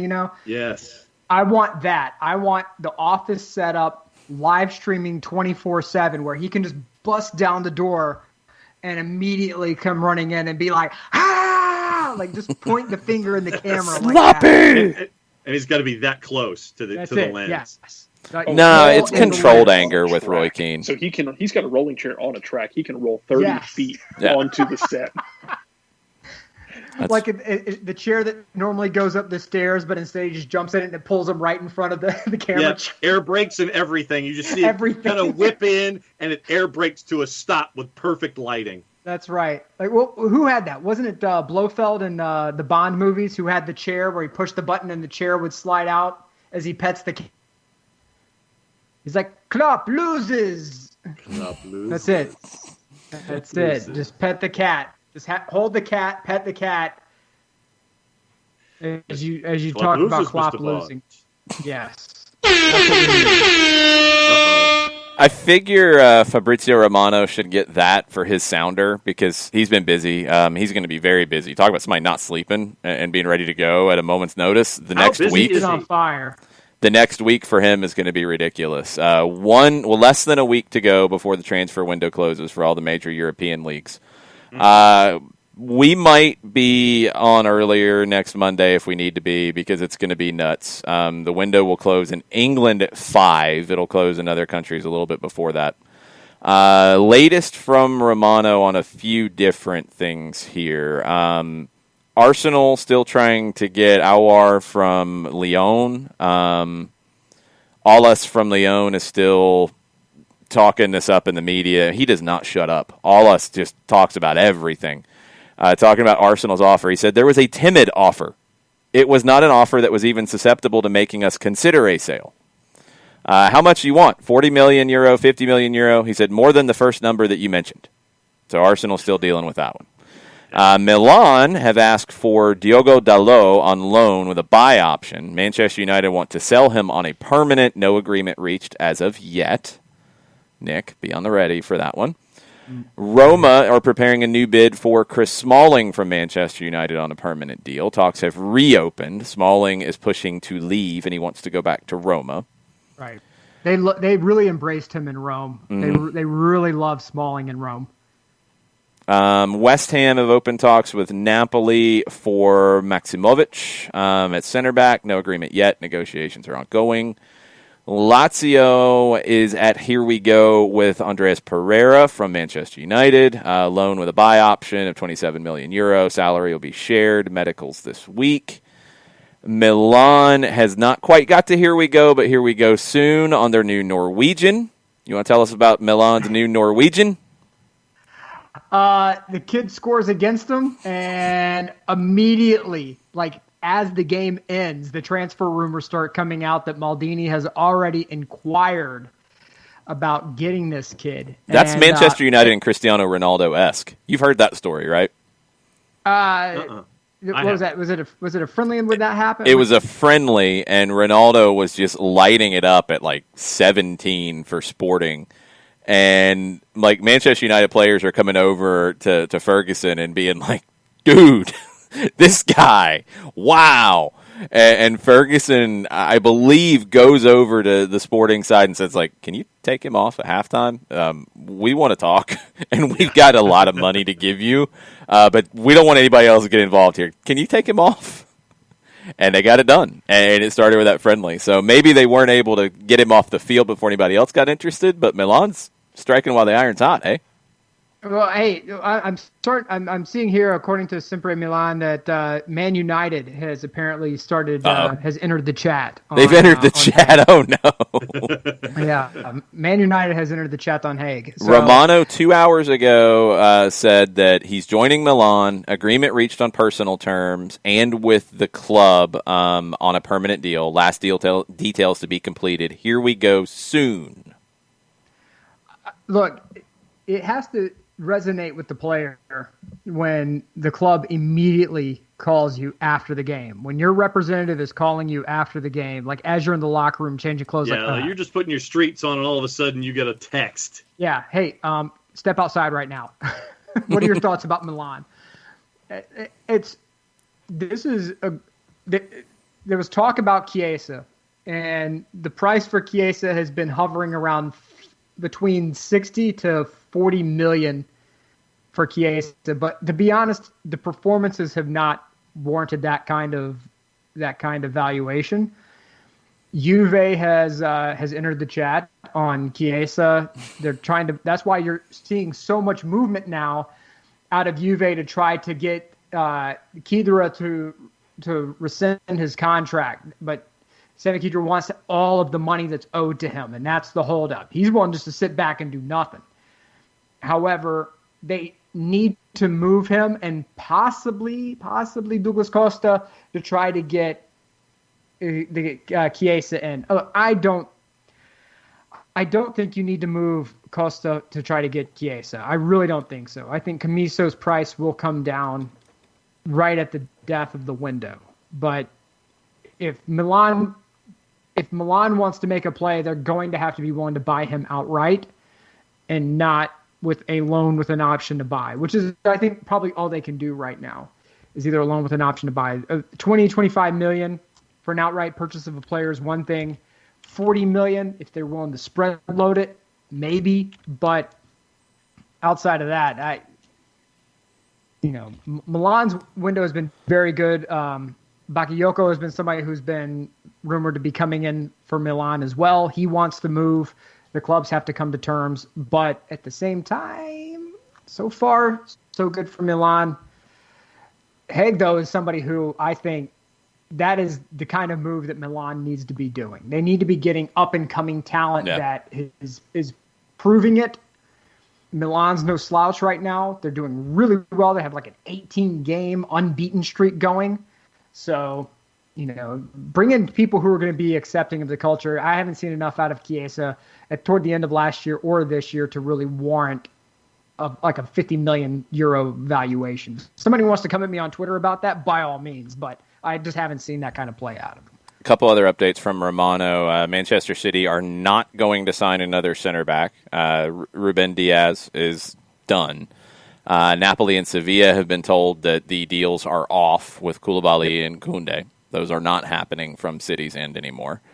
The other one, and Bern, we're going to need some German intelligence on this one. Leeds and the move they're trying to make with Michael Cuisance from Bayern. Agreed personal terms with Leeds. Bayern and Leeds are still negotiating about the fee. L'Equipe had it first. 20 million euro offered to Bayern. Personal terms agreed through June of 25. It's not done yet. Leeds was trying to get De Paul from Udinese, but they couldn't ever find the number that they could get to. So they've moved over to Cuisance from Bayern, and I don't know much about him. So, Bernd, if you're able to help us out with that one, please do. That Ruben Diaz move from Benfica to Manchester City, £62 million, according to Romano and The Guardian. That's a big one thing about the Koulibaly move. Napoli is really sending a signal right now. Koulibaly does not want to leave Napoli, so let's go ahead and make that abundantly clear. Koulibaly, he's embraced in Naples. The fans love him. The team loves him. Living in Naples is, I'm sure, really great, and I'm not jealous at all. But he doesn't want that move unless it's really going to benefit Napoli. And then De Laurentiis is a nut job. If he puts a valuation on a player, that's it. You're not going to get him down. You're not going to undercut him. He's not going to walk away from a negotiation feeling like he's been taken advantage of. But they are who we thought they were. Any deal. And we let him off the hook. That he was willing to have two managers on roster in order to keep Maurizio Sarri and put Maurizio Sarri in his place unless he received fair and appropriate compensation to allow him to leave to go to Chelsea. De Laurentiis does not care. And if Man City, of all teams, came in saying, hey, can we get that COVID discount? And De Laurentiis would probably tell them where to go and which donkey to ride in on. Bruh. And basically. have a Coke and a smile and, Italian expletive here. The one that a lot of people have been waiting on an update, this was almost 24 hours ago. Serginho Dest to Barcelona. Romano tweeted this out. He said 22 to 23 million euro guaranteed to Ajax. Also add-ons. The paperwork's done between Barcelona and Ajax. Personal terms agreed until 2025, and that's expected to be signed, or it could be signed by now. If the timing is how it was lining up yesterday, and there has not been an update from Fabrizio Romano today, tomorrow could be the announcement of Serginho Dest to Barcelona. I don't particularly like that move for him. I think it's great from a profile standpoint that the U.S. men's national team can say, hey, we have a kid on Barcelona. For his development, I think Bayern would have been a far better option. They buy with intent. We talked about this last week. Bayern buys with intent. If we buy this player, the player is going to be utilized in some way. Barcelona has a history, and I understand that they're under different management right now, but Barcelona has a history of buying players and throwing them in row Q of the bench and leaving them there. And so I just want to make sure that does not happen to Dest. I'm thrilled that Weston McKennie is getting his 2 starts under Pirlo. I think people were DMing me telling me that he disappeared. I don't think he necessarily disappeared in that last match. He had a couple of off moments, but I don't think he disappeared. But at the same time, I hope I'm wrong. I was wrong about Weston McKennie. He's getting starts. Our prediction of sub 20 starts looks like it's going to be out the window. But I hope this works out well for Dest. I really do, because I think he's a bright spot for the future of the U.S. men's national team. I want to make sure that he gets the minutes that he needs, more so than just, hey, I get to play with this iconic jersey and with possibly, on the Rushmore of greatest players of all time. Kevsey says, make Rabiot stop so Weston can stay on. Hey, look, Rabiot has had a resurgence under Pirlo, but he's still prone to being stupid. And he was stupid in this last game. I mean, fair enough. Moronic challenge. You're already on a yellow. You get the red. It's garbage. That's right. Thank you. Garbage. And so, yeah, Rabiot is going to have to, because he put Juve in a terrible position in that game. McKinney came out after, 60 minutes? I thought he could have been left in there a little bit longer, but all in all, Pirlo, so far with the goods. So they've got, what's their next one? Who do they play this weekend? Juve? Yeah. Let's pull that up. I don't have their schedule right in front of me. Burns said Weston had an extremely rough game on Sunday. I'm not going to say he had an extremely rough game. I think he did what he needed. They're playing Napoli. Oh, that's going to be a good one. That's my boys. It's the late game. It's the late game on the weekend on the last day, on the 4th. The late game on Sunday. Yeah. It's what, the 3 o'clock? Yeah, the 2:45. 2:45. McKinney, got it. In Pirlo's system, McKinney is not asked to carry a lot of weight. He will provide assistance. He will provide assistance in those little 6-yard passes that we talked about, occasionally a bit longer on occasion. He's being surrounded by people to help him from an offensive standpoint. In the offensive phase of the game, it looks like they're passing around McKinney. And I think that's because Pirlo looks at him like his Gattuso, like somebody who we don't necessarily need in the build-up with regularity. If the ball works to him, great, that's fine. But we're not putting the weight on him. However, the moment we lose possession, he's everywhere. I want him going touchline to touchline. And there are moments where, because he's still in that, from a tactical perspective, learning that system, he's going to be out of place. And he was out of place on that sweet Roma counter. But I'm not going to say that he disappeared, and I'm not going to say he was bad. He did have a couple of moments where, yeah, he messed up. But so far, I've been extraordinarily impressed with McKinney. And I'm going to go on a little Serie A bent here for a moment. Playing in Serie A, when we talked about the tactical aspect of Serie A, there's a tremendous amount of flexibility that's required to play for an Italian manager. It's the flexibility that they have been brought up with, especially when it comes to defensive responsibilities. The offensive responsibilities that you hear about in the Dutch game, where there's a lot of flexibility, a lot of rotating parts. In Italy, it's a lot of flexibility, rotation with the defensive aspect of the game. And Pirlo, as a new manager, is having to give this message to his players. And McKinney, as a new player to this league, is going to have to make adjustments to his game. I think he's still sort of in that Bundesliga mindset. I'm not saying that Bundesliga is not tactically advanced, because they're certainly advanced tactics in that league. However, the tactical flexibility required to play under Pirlo, that there's a learning curve to that, and he's still on that learning curve. So we can't hammer the kid. It's not just, like a counter-pressing system where I go here, I crush, I worry about the third or fourth ball, and then I immediately advance the ball up 10 seconds to put a shot on goal. No. In this, there's going to be subtle build-ups. There's going to be subtle differences in where you need to be, your positioning, your role when you lose the ball, things that he's not necessarily up to speed on yet. It will come. I hate Juve. Guys, I hate Juve. I have no problem saying I hate Juve. You like Juve? You know where to go. Gavino, I love you. If you're watching, Gavino's the head. He's a full-blooded Italian. He is the head of the Juve supporters group here in Atlanta. I hate Juve. Gavino, I love you, but your team I don't like so much. give this kid time. He's going to have bad moments. They will be okay. This is a matter that Juve getting that draw, even down to 10 men, had more to do with the fact that they're still really good.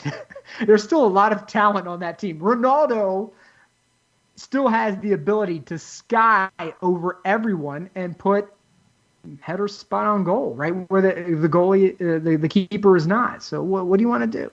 But McKennie, I'm not putting all this on McKennie. I'm not. I refuse to kill the kid like that. All right, and I'm not a U.S. men's national team fan either, so I don't care whether, it doesn't bother me.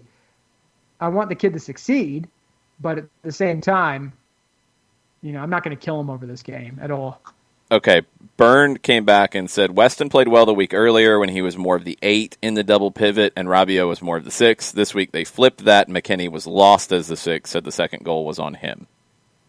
No, that's what I said. The second goal, that sweet counter that Roma put in, that was on him. He had a bad moment, and I'm not debating anyone on that.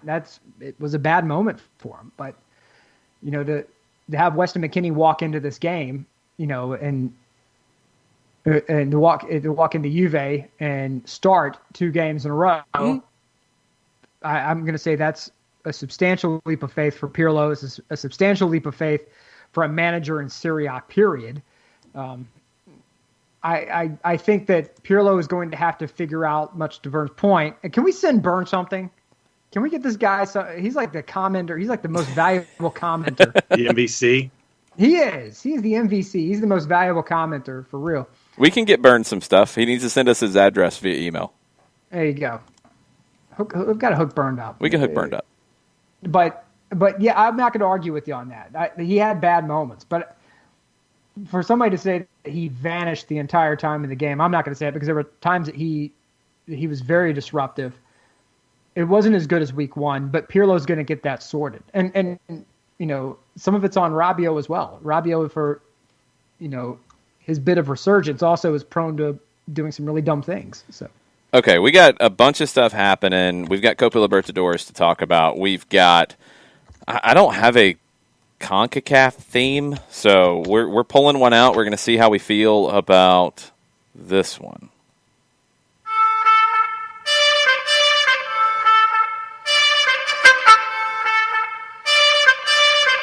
Yeah. All right, that's very CONCACAF. Okay, there it is. I was going to say, it took me a second. Are we sure the Gold Cup's draw broadcast feed is going to be any better or worse than the U.S. Open Cup when they had the Voltron figure up on the screen? It's slightly better. It makes less sense, but it's slightly better. They're still both disappointed and impressed at the same time. Yeah, I mean they're 30 minutes in and they're still showing highlight videos of teams, and I don't really know exactly what's supposed to happen. I was wondering about that. They are showing Montserrat right now, which is good. So sweet. That's always good times. We've got Libertadores to talk about as well. We'll get at least 3 of the teams in the groups tonight.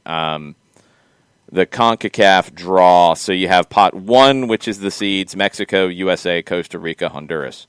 Pot 2 is Jamaica, Canada, Panama, El Salvador. Pot 3, Martinique, Curacao, Suriname, and Grenada. And Qatar is in Pot 4, along with the 3 preliminary winners who have not been determined yet.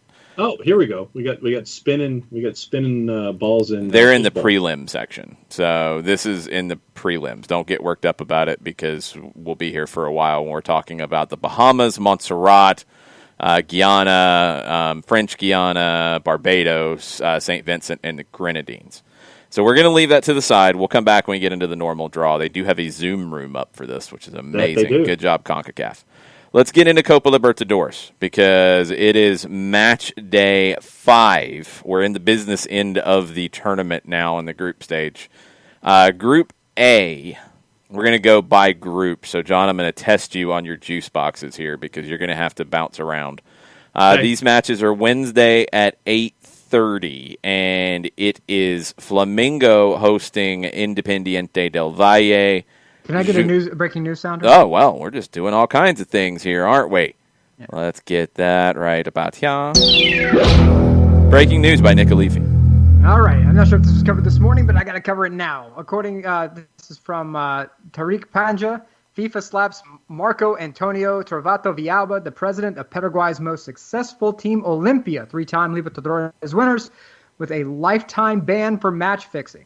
They last played in the Libertadores final in 2013 and last won it in 2002. Well, and they play on October 1st, and they host Santos in a big game that we'll get to in a minute. I want to shout out Ricky Ricardo for tagging the soccer over there group on that one. So thank you, Ricky Ricardo. We'll get into the details a little bit on that. We'll get into Olimpia because they do play this week, and it's a very important match for one of our teams that Olimpia will be affecting. But Group A, you've got Independiente del Valle and Flamengo on 9 points. Junior is on 6 points. Barcelona is on 0 points. Barcelona goes to Colombia to face Junior. Independiente del Valle goes to Flamengo. Flamengo's trying to get revenge for their 5-0 thrashing in Ecuador on September 17th. What are the juice boxes for these games, John? Flamengo minus 156. IDV is a plus 363 in the aggregate, courtesy of our friends at oddsportal.com. And your draw plus 280. Junior, a minus 263. Barcelona SC plus 592. And your draw plus 355. Barcelona's hot garbage. Don't be tempted by the big number. Independiente del Valle is... They're coming off of a loss in Colombia that was pretty bad, 4-1 to Junior. Flamengo is going to be loaded for bear in that one. Now, Flamengo is dealing with some COVID issues. It's a little unclear as to where things currently stand, but they were dealing with them in Ecuador last week, and they beat Barcelona 2-1. They scored twice. They gave up a goal early in the second half. They held on. I kind of like the draw in that game. If I had to pick something out of those two games, the draw for Flamengo Independiente del Valle is the one that I'm there. Yeah, that's the one I'll take out of that. Anything else jump out to you guys in Group A? Nah, I like the draw with Flamengo and all of the stuff that they're having to juggle at the moment, so I'll go with that plus 280. All right, Group B, Palmeiras and Guarani are in the driver's seat. They don't play one another this time out. Palmeiras is hosting Bolivar on Wednesday at 6:15. If they get a point, they clinch. They should get 3. They have not lost in their last 18 matches in all competitions. Guarani goes to face Tigre, the second division team from Argentina, on Thursday at 8.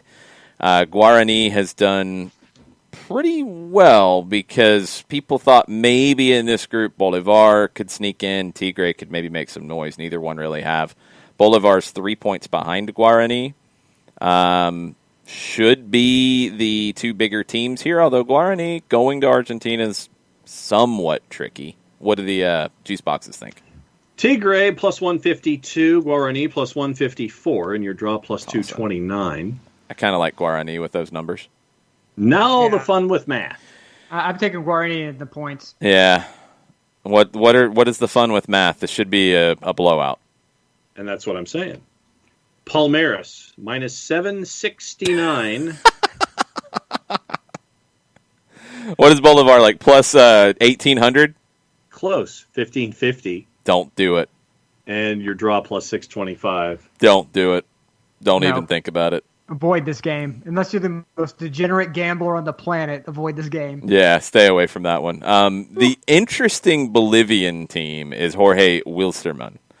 They are in second in their group. Now, the way the schedule worked out is really rough for them because that second place is a little bit of an illusion. They don't have any home games left. And in Bolivia, you got a little bit of a home field advantage.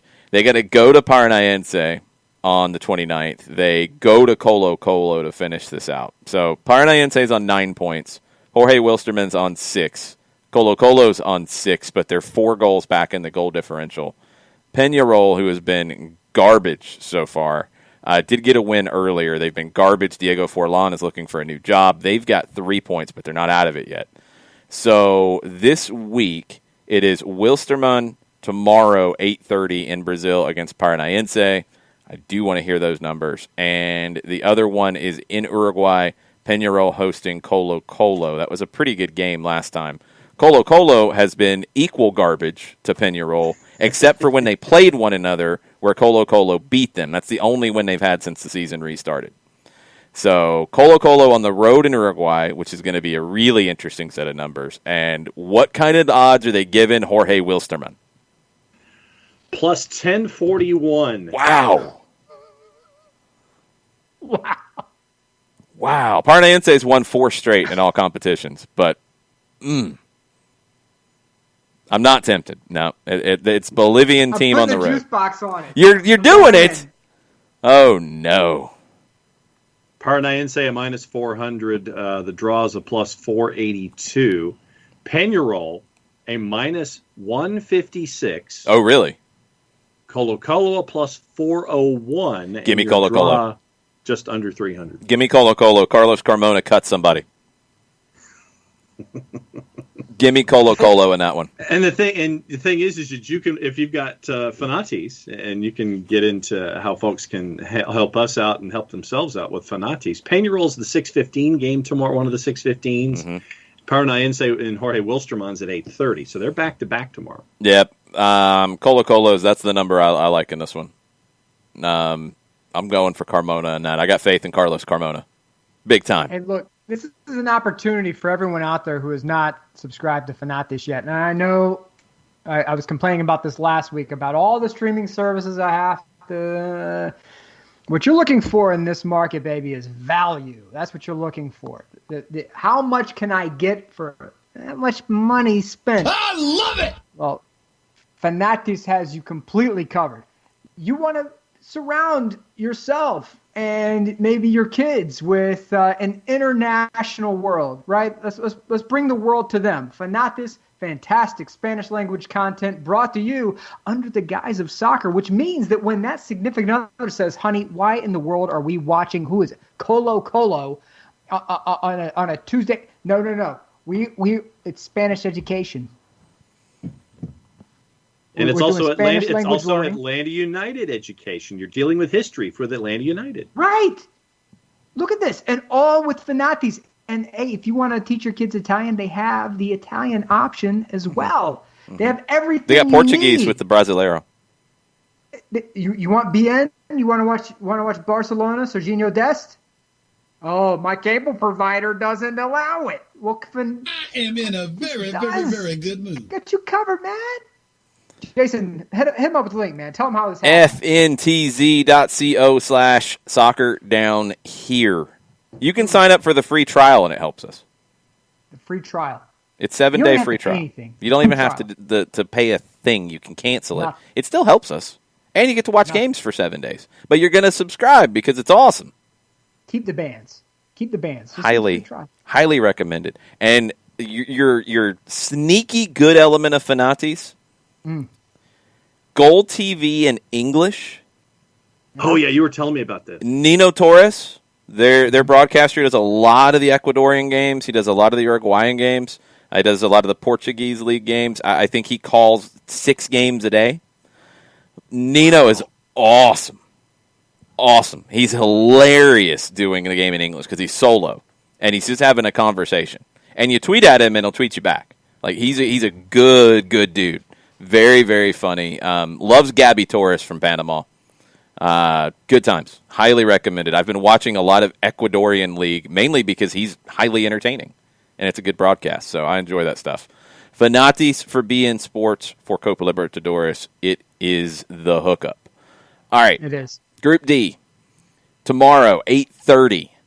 Our boys, who have not been doing so well since they became our boys. Binacional. They're going to Liga de Quito, and that's going to be bad. We offered our hand. We did. Friendship. We did. To Binacional. We did. They have yet to respond. That's accurate. So I have yet to see anything on a Facebook. They're no longer our boys. No, we want to be outfitted in gear. We extend. Take my hand. I only offer it once. That's right. Man, that's sad. They were on level 8. The chance to be on level 8, take the hand, rescue the princess, and instead they're off in the chasm on their own. Thank you. We tried. Kefsi's enjoying the Rai Italia programming on the Fanatis. There we go. See, there you go. So Binacional goes to Quito, and they're going to get slaughtered. And River Plate hosts Sao Paulo. And if Gustavo happens to be watching, I need Gustavo's thoughts on River playing the match because El Monumental is undergoing renovations. There's no pitch right now at all. It's like dirt and holes in it. The match is going to be played at Independiente's stadium. Hopefully Independiente is getting some cash out of it because they need it. Mm-hmm. But River hosting Sao Paulo in that one. That's Wednesday at 8:30. Sao Paulo, 4 draws and a loss in their last 5. They're in 3rd place in the group. They play Binacional last, so they should get 3 points there. Liga de Quito can clinch their spot in the knockout round if they beat Binacional, which they're expected to. Is Binacional like plus 4,000? Pretty close. Wow. 35-20 in the composite. Wow, I was kidding. Like I was making up a number that I thought was ridiculous. They get nothing. They get nothing. Quito. They get nothing. They're in the shade. Quito minus 1,500. Double it. Minus 33.33. I've never seen numbers like that. Plus 15.26 in the draw for the composite. We have extended our hand in friendship. We tried. It was rejected. Cold rejected. They get nothing. We tried. Bernd is asking for Fanatis, when does the Argentine League start again? And we don't know yet. The president, Chiquitapia, spoke to media today, and he would not commit to a date. It's sounding like mid-October. They were having friendlies this weekend, although only one got played because of torrential rain in Buenos Aires. So only one out in Rosario got played. I think Lanús plays a friendly tomorrow morning at 10 o'clock local time, so that'd be like 9 o'clock our time. Games are starting to get played between teams. They should be fairly close. It's that mini cup format that they'll play, like a little miniature league, to get to the end of the year, and then next year is when the new Liga Profesional de Fútbol will get started in Argentina. But the Argentine teams are doing well in Libertadores. Now that you're kind of on a little bit of a normal routine now, playing once a week, it's helping them a bit. River and Sao Paulo, what's the numbers there? And it's actually jumped since we started the conversation. In which way? River Plate started at minus 156. They're now up to minus 172. Sao Paulo at plus 446. The draw at plus 308. Don't touch it. River's going to win that. Somebody knows something. If you want to parlay it, yeah. Well, they realize that Sao Paulo is garbage. That's why.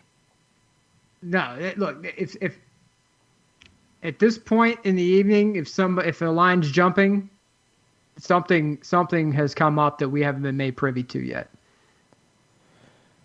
So something's come up. Yeah, maybe gamblers stuff that the gamblers know. Like I don't know. Like somebody's got like diverticulitis or something. I don't know, but they got something that maybe somebody ate some bad seafood or something. We don't know, but there's something there the gamblers know. I'm going to have to check my South American football list on Twitter and see what's going on with Sao Paulo. Yeah, don't stay away from this one. Yeah. KFC wanted to chime in one more thing before he forgot. Sent Michelle Akers some support. Credited you, Nick, on that. Thank you. So there you go. Thank you, KFC. KFC is awesome. And when we're finished with Copa Libertadores, I'm watching the draw off of my left shoulder. Yeah, it's on in front of me. We'll get caught up. I got it. They're reinforcing everything that they had initially. Yeah, they're getting into. They put the seeded teams in groups now. The U.S. is in Group B. Yeah. Group. So go ahead. What? No. So just and when we're done with Libertadores and we're getting a Gold Cup, the Colonel's actually in with Europa League discussion. Okay, we'll get there too. Group E. It is the most wide-open group in the competition. You got Internacional and Gremio on 7. You've got América de Cali and Universidad Católica on 4. So anything can happen here. Top 2 go through. Third-place team goes into the Sudamericana. Fourth-place team goes home and cries about it. So Gremio hosts Universidad Católica, 6:15 tomorrow. 8:30 tomorrow, Internacional traveling to Colombia to face América de Cali. And a player to keep an eye on with América de Cali is being linked with a move to Sporting in Portugal.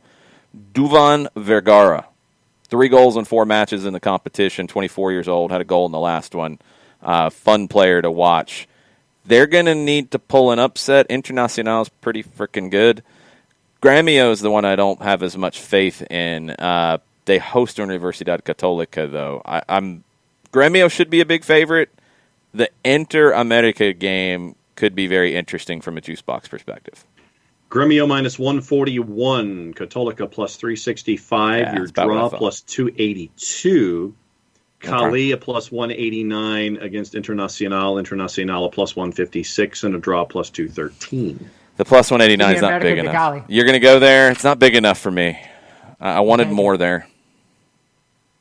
I do like America de Cali in that. I think they can pull the upset. Give me the upset. Group F, Nacional is in. They clinched. They won 4 games. They're the only team who did it. They've only given up 1 goal. Racing with our boy, Sebastian Becasese, takes Racing to Uruguay Wednesday, 6:15. If Racing gets a draw, they're locked into the second spot in the group. The other 2 teams, Estudiantes de Mérida, they need help. They need a win. They need a lot of help. They go to Peru to face a pretty garbage Alianza Lima team. No points, no nothing. Maybe not as much garbage as our former friends Binacional, who we tried to help. We tried. They didn't want it. The Peruvian teams are having a rough time in this competition. So, Group F, what are our numbers with Racing and Nacional? Nacional plus 189, Racing plus 182, your draw plus 190. That's bizarre. Give me the draw at 190. Yeah, I kind of like the draw. Better 2 dead than 1 wounded. They take the draw, they both through. I kind of like the draw. What are the numbers just for ish and giggles on Estudiantes Mérida and Alianza Lima? Alianza Lima minus 103, Mérida plus 256, your draw plus 229. Run away from it. Just run away. Yeah. The U.S. avoided Panama, finally, in a Gold Cup. Panama and Honduras are in a group, Costa Rica and Jamaica. So the U.S. will get either Canada or El Salvador. They're really hoping for El Salvador. Group H, we'll finish off with that one. We'll come back to Group G. Caracas from Venezuela have been the surprise of the group. They're in second place. They host Independiente Medellin, who just lost their manager. That's Wednesday at 6:15. Boca is leading the group. They host Libertad Tuesday at 8:30. The home teams win. They're going through, and it's done. What are the numbers? All right. So for Medellin and Caracas minus 137, Medellin plus 316, and your draw is plus 275. Canada and the U.S. in Group B. Yep. And it is Boca minus 303, Libertad plus 821, and your draw plus 409. Libertad ain't doing it. They ain't doing it. They ain't got it. All right. The group we got to talk about, Group G. Sorry, wait, give me the draw option on Libertad again. Plus 409. Libertad going to La Bombonera. It's empty, but still it's La Bombonera. And Libertad... highly motivated, though. Highly motivated. They are 1 point behind Caracas. Now, I'll tell you what you should... No, they're not going to get that help. They are highly motivated. They play first. So they're going to set the marker and put pressure on Caracas. I don't think they beat Boca in Buenos Aires, though. I can't see it. Can't see it. I can't do it. Give me Libertad. You're crazy. You're crazy. Group G. Why do we leave Group G for last? Because it's got Defensa y Justicia. Defensa! We talk about a club in Binacional, and we talk about them and talk about them and talk about them. We send them messages. We get nothing. Do a podcast about Defensa y Justicia. We get followers. We got people excited. People are flipping out because English folks are talking about Defensa y Justicia. It's crazy. Our follower count boomed because of talking about Defensa. That's right. Big game for Defensa. And we recognize diligent, awesome work. And our boys at Defensa y Justicia are bringing it. Absolutely. They are in second in the group right now. They won their last 2. Santos is leading the group. They're on 10 points. Defensa 2-2. They're on 6 points. Olympia's on 5. Delfín of Ecuador is on 1. That's the defending champions from Ecuador, who has been kind of garbage. Olympia hosts Santos, and Delfín hosts Defensa. So Olympia and Santos is at 6 o'clock on Thursday. The watch-along for Defensa y Justicia, because that's happening, is Thursday night at 10 o'clock. It's a late one. It's the last game of the match day. But that's the one, because if Santos wins, going to Paraguay, not an easy one, but if they go to Paraguay, they beat Olympia, and Defensa goes to Ecuador and beats Delfín, who's got 1 point so far in the competition and have been disappointing in league play. Defensa locks their spot in the knockout round. Why do they want to do that right now? They go to Olympia in what could be basically an elimination game in match day 6. They've played their home games. They're done with home games. They won 2 of the 3. They got 2 games on the road here. One of them's tough. The other one is in Ecuador against a team who struggled. So I'm just saying, Defensa's got to get 3 points here. And they want Santos to win badly a couple hours before they kick off. So here's the deal. Olympia plus 136, Santos plus 195, your draw plus 208. I like that Santos number. That's Delfín, a big number for them. Okay. Delfín plus 189, Defensa plus 127, your draw plus 229. The juice Draw's box at 229? Yep. The juice box makers are feeding into Defensa here. Delfín has been bad. I'm taking Defensa. I am too. I think they do get the win on the road. The Washington Camacho news changes it a little bit here. That's a little worrisome. For our friends in South America, I will say that you should know, if you're listening to this show for the first time, I do not make emotional gambling picks. That's true. I will bet against my own team if called upon, and the data suggests it. I'm picking Defensa because I think they're gonna roll. The case on Olympia, so in addition to getting ready for a Libertadores match, with their president being banned from football for life, he was found guilty of match manipulation by FIFA. He failed to collaborate during disciplinary proceedings. The charges relate to a series of matches that took place between 2018 and 2019. No further details. Fined 100,000 Swiss francs, which is like 84,000 pounds, which is like a little over $100,000, I think. Marco Travato, who is the president of Olympia, he said it was a political judgment with no legal basis. They didn't take into account any of the evidence that we presented. He said they're going to appeal. They're going to take their case to John's favorite place, the Court of Arbitration for Sport. Go ahead and say it, even though it's not accurate. Cass ain't worth nothing. Well, they were to Manchester City, so you wrong, man. You wrong. Manchester City likes Cass. We'll see if Olympia does. Because the power of green. Well, that's also true. We'll see if Marco Travato has that power. I don't know. The president of the Paraguayan FA, Robert Harrison, described the announcement as a very big blow for us. A lawyer for the association said the case only affected Travato, not the club. It's got to be a distraction, though. Yep. Facing Santos this week, it's got to be a distraction. Yep. So I think Santos rolls. I think Defensa wins, and I think they clinch their spot in the knockout round. Thursday night, 10 o'clock. Watch along here on Twitch. Only on Twitch. You'll be watching on Fanatis or BN, and we'll be talking about it. Ricky Ricardo talking about Gold Cup. U.S. has Canada and Martinique in their group. Mexico gets Curacao. They've got El Salvador.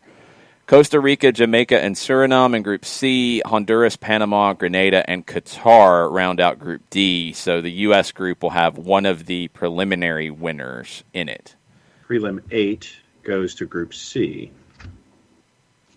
Okay. Can you work backwards and say who could be the ganador prelims for the U.S. group when it gets there?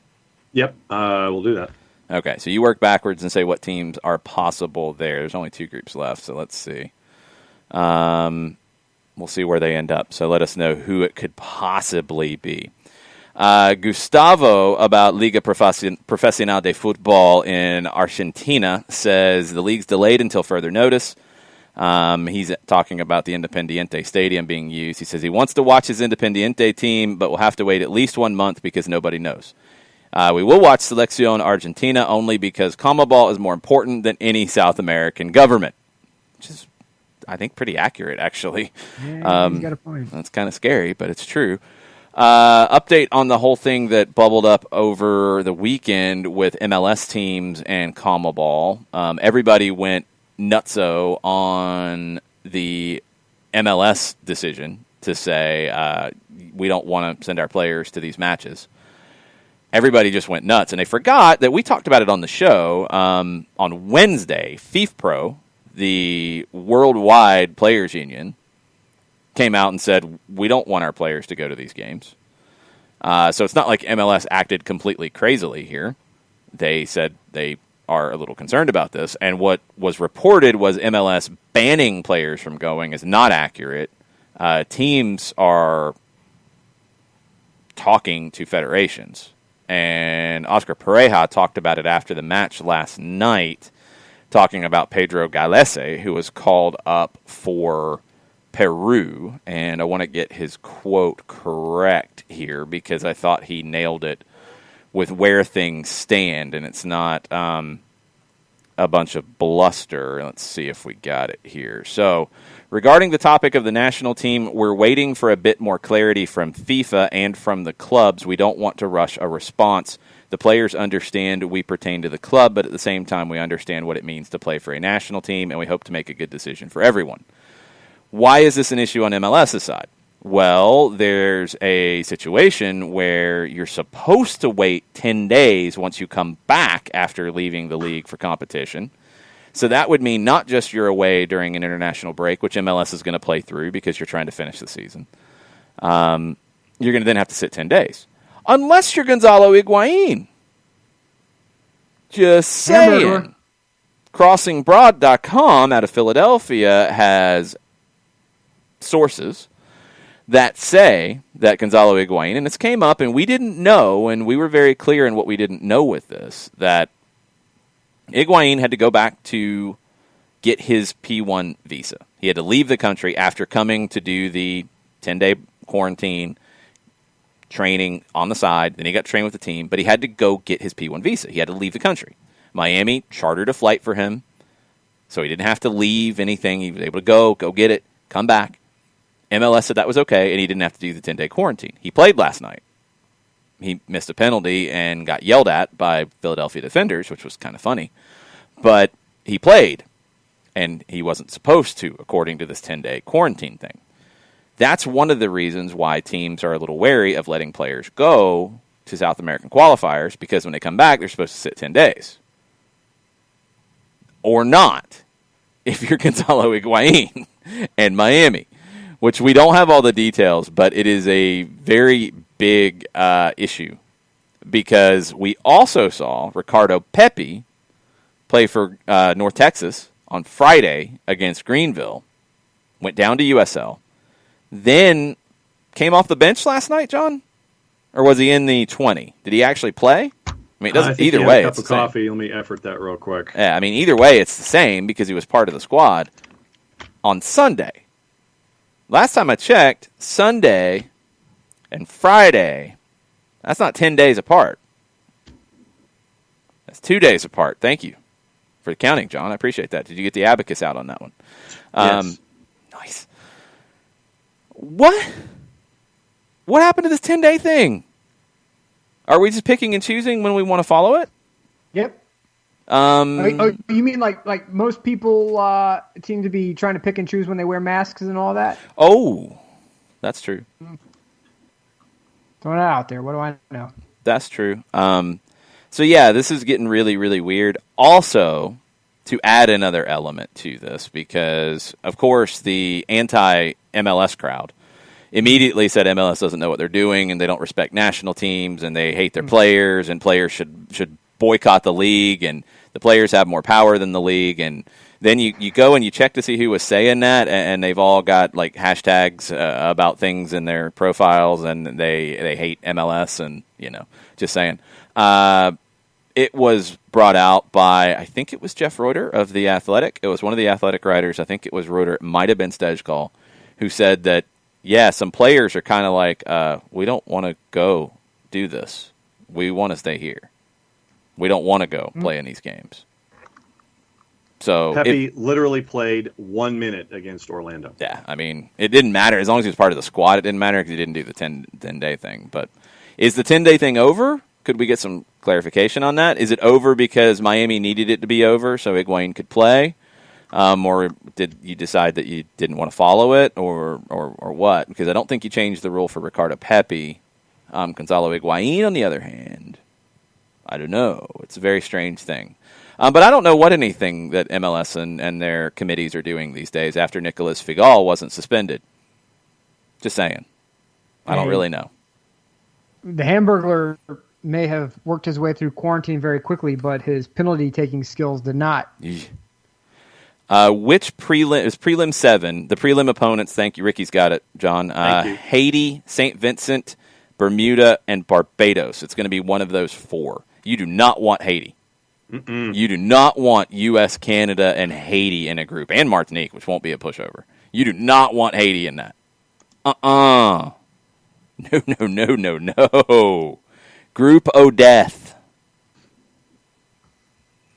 Triple G is going to get tested. Big time. Yes. This is from our Argentine good friend here. Higuain played in MLS some minutes, and he got noticed again for the same issues he had with Argentina. That is accurate. The same issues he had when he left Napoli. They could have won a World Cup if Gonzalo Higuain could have scored a goal in the final, and he had some things handed to him on a platter. Man. Platter, and it wasn't hamburgers on the platter. I have said things about James Rodriguez that got me killed on Twitter, and I have said a whole bunch of stuff about Gonzalo Higuain on Twitter, and not one person has stepped up to refute any of it. It's accurate. Not one. James has been lighting it up in England, by the way. Yo, he has. On Absolutely. the fantasy team. James has been good stuff.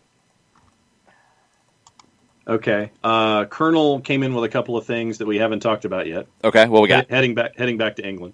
Yep. He says, apologies for jumping on late, but have we completely missed the success and upcoming home match for Dundalk FC in Europa League? #balance the budget. #who needs gate receipts? And their home match is on October 1st at 2:30 against Klaksvik of the Faroe Islands, and they're a -172 favorite at home. And he also says in soccer over there, note that the Swansea side, sitting third in the championship, is 60% Welsh lads from the academy. Don't even get me started on the ladies this week with a fire emoji. Well, all right. The Faroe Islands, I believe, still engage in whale slaughter. So, wow. Colonel, I'm requesting your boys absolutely destroy anything from the Faroe Islands. Wreck them. Man. You have my permission to unleash hell. Plus 476 on the numbers. Klaksvik. Klaksvik. Okay. Klaksvik. Klaksvik. Let's see. What do we think about? Corporal Alifi has issued his orders there. Klaksvik. They're in the Premier League in the Faroe Islands. They don't have any fancy nicknames. They have a decent little crest. Yeah, it probably is. Yeah, I'm not really excited. The Faroe Islands is going to nuke me on Twitter. They are. They're going to get you. I mean, if I can bring the Defensa Justicia fans out of the woodwork, maybe the Klaksvik fans will be coming after you. The Klaksvik fans will be coming after you. They will be. The club was founded in 1904, so I mean they have history. Good for them. Don't hunt whales, and you won't get my wrath on digital media. Wow. The Lily Whites of Dundalk were founded in 1903, so there. And I think if the colonel, if I remember the colonel correctly, he said if they win this round, it's €4 million. That's a lot of euro for Dundalk. Yeah. €4 million Milan to get. is looking to collect revenue as well. We're all trying to get cash at this point. €4 million to get past this round? Really? Man, I think it's some cash, man. The Europa League's wild. Tottenham hosting Maccabi Haifa. Rangers hosting Galatasaray. Tottenham's already said they're playing the kids tomorrow in the Carabao Cup because they got to get ready for this one because they play games every 2 days now, and Jose Mourinho is furious because Sonny is out with a hamstring. Yep. Cluj, our boys from Romania, they got a home game, and they're at 11:30. Malmo is playing Granada from Spain. Beersheva is playing Victoria Pilsen. Dinamo Brest is against our boys Ludogorets from Bulgaria. Hold on, breaking news sounder, please. Wow. Jeez. Hold on, I was not prepared for that. Breaking news from Nick Alifi. All right, from Matteo Bonetti of ESPN. Tuesday's Gazzetta front page reads, Genoa shock 11 players now testing positive. This is the worst-case scenario, playing football amidst a pandemic. Now what? Is from Matteo Bonetti. So, yes, 11 players, according to Gazzetta dello Sport, testing positive for COVID-19. Colorado Rapids have some issues, too, which is a little strange. A lot of staff. Yeah. And it's become tricky. I've seen different numbers here. It was initially 1 player and 3 members of staff, and I saw today it got up to 9 members of staff, and I think 3 players.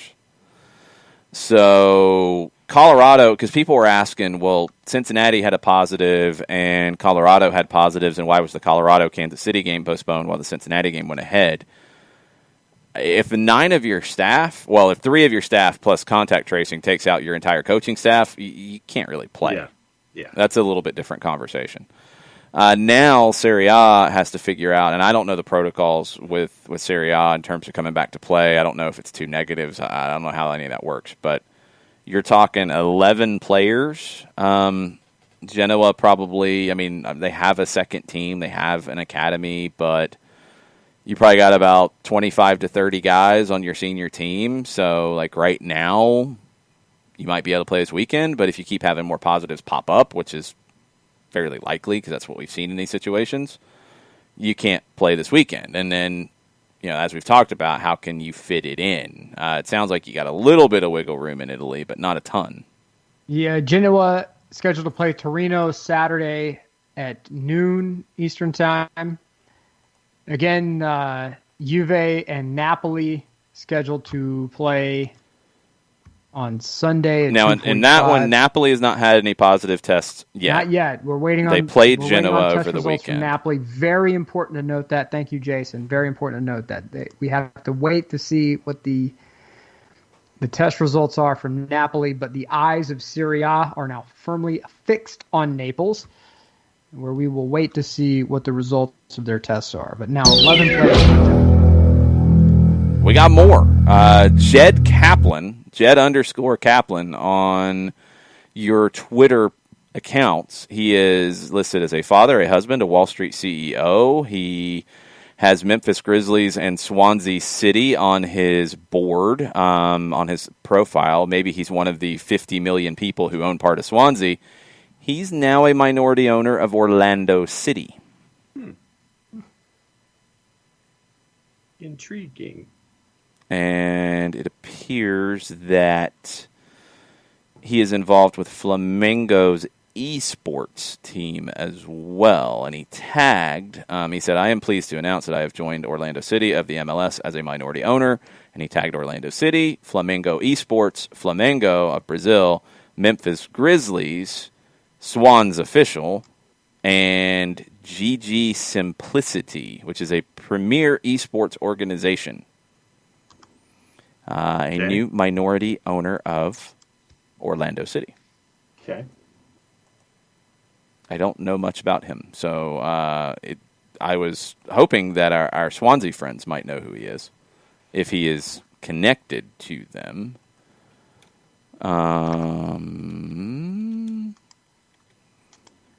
let's just see if anything comes up. Jed Kaplan, Swansea. Yes, he is one of the 27 Swansea owners. This is from Wales Online. So John already hates him and is probably yelling about him. So you'll invest in Orlando City, but you won't invest in Swansea. Well, he did invest in Swansea City. He's one of your owners, John, so stop whining. He is involved in the Oak Tree Investment Company. He is not a relative of Steve Kaplan. That is what Wales Online had to say about Jed Kaplan, who is a part owner of Swansea. Oak Tree no, that's Steve Kaplan. So he's not related. He's part of Oak Tree, but he's not related to Steve Kaplan. Right. Simplicity Esports is a North American esports organization founded by CEO Jed Kaplan, who's a minority owner of the Memphis Grizzlies and of Swansea City, and now of Orlando City. So there you go. All the American global asset management firm specializing in alternative investment strategies. Largest distressed securities investor in the world. One of the largest credit investors in the world. What is this now? April 19th. Oak Tree Capital Management. Well, yeah. I mean, you knew that. I mean, you already knew that with Swansea. That's not news, right? Mm-mm. Oh, you didn't know that. But for those that I didn't know what Oak Tree was. Okay. Yeah, that I think that had been talked about before. Colonel said about Jed Kaplan, said minority owner. I'm assuming, Colonel, correct me if I'm wrong. This is what he put in the Twitch pitch. Minority owner, really good guy, at a party. I don't know. Colonel, I don't know. Is Jed Kaplan a really good guy? Because John will be happy because he doesn't like Mindy Kaling for some strange reason. It's very mean. That's just how I am. I want my owners to invest in the club instead of taking out loans from other dudes and implementing the wimpy philosophy when it comes to investing in a club and bringing in talent, which is still having an issue of bringing in folks before the transfer window stops. Okay. Just saying. Yeah, they already did invest in the club. That part happened. They bought it. That's invested in it. You want them to spend money. I would like. You're telling other people to spend their money. I would like for them to actually spend a couple of dollars to perhaps bring talent in to help things out. How much money are they making these days? Oh, I was talking I'm not like, now it's difficult. I understand now that it's difficult, but when they first came in, I would have liked to see it. I haven't seen it. You're really hard on Mindy Kaling, John. I'm hard on the group. But you always mention her. I could mention Landon Donovan if you like. Go ahead. Now you're going to blame it on Landon. You got to put him in on that. Yeah, why'd you attack Mindy and not Landon? Because Landon Donovan doesn't do sitcoms. Well, what's that have to do with anything? I don't understand. She's working. Yeah, that's what I'm saying. It's easy for me to see because she's working. Landon's working. He's coaching.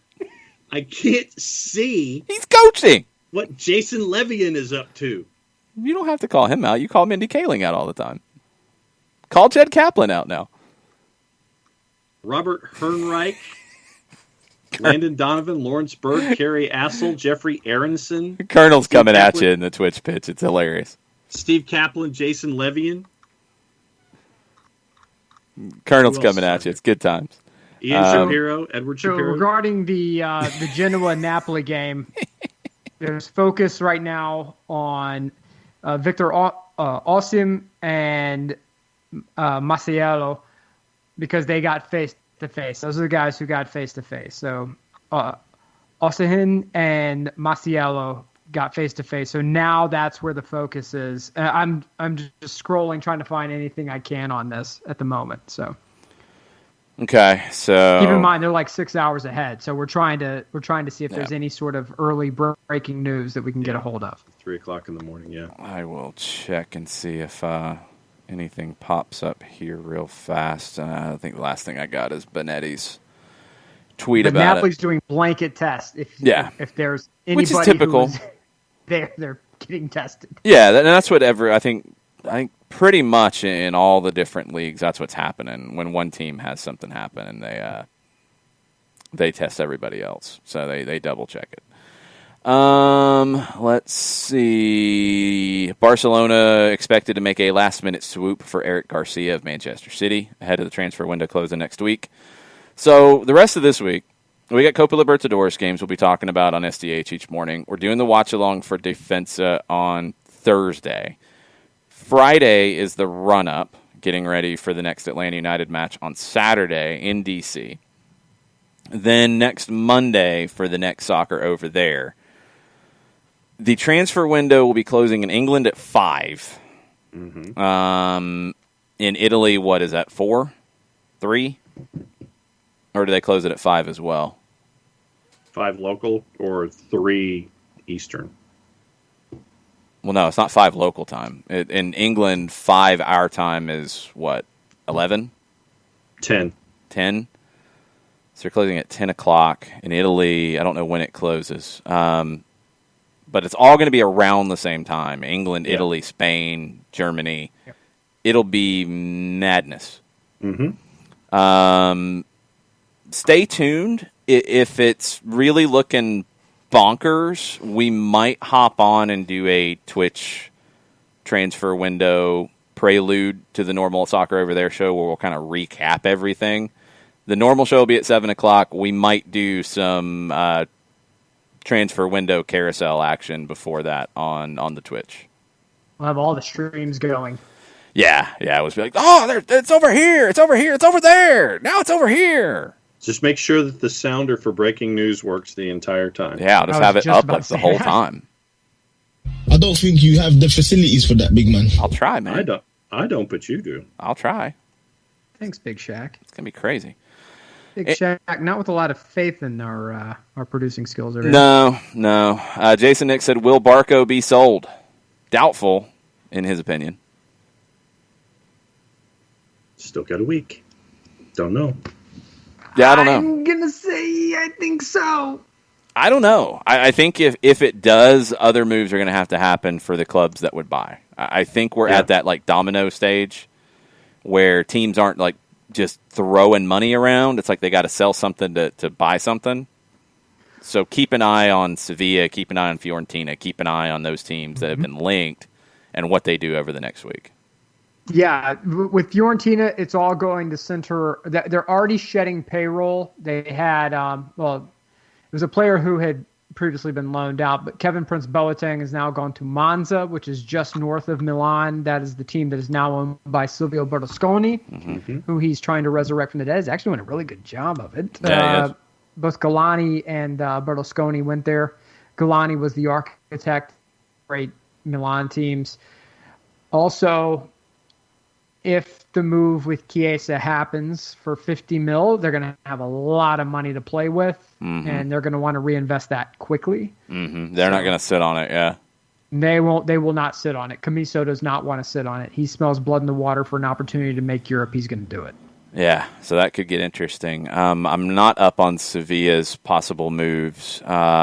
We'll get one thing up. to keep in mind that Monchi, the sporting director, he was the former sporting director for Roma. Yeah. He is a move for Barco is right up his alley. He is the king of buy low, sell high, player development. This is right up his alley if this were to get done.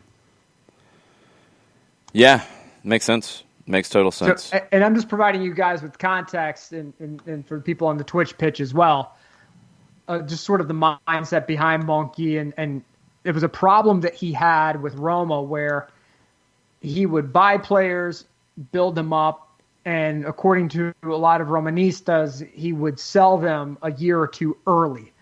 So, keep in mind that the team that was built that a lot of those plucky upstarts are just thrilled with, they can really thank Monchi for the development of those players. Gustavo with a point. He says there's no Independiente forum, anybody in Argentina talking about a possible Barco move. They'll get 10% of a sell.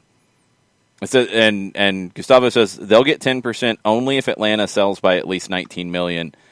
That's not the way I had heard it. I had heard that they got 10% of any sale. But that's reporting from a few years ago, so we'll have to see. Yeah. They'll get something out of it at least. TIC is reporting 3 positives in Estudiantes de Mérida ahead of Libertadores this week.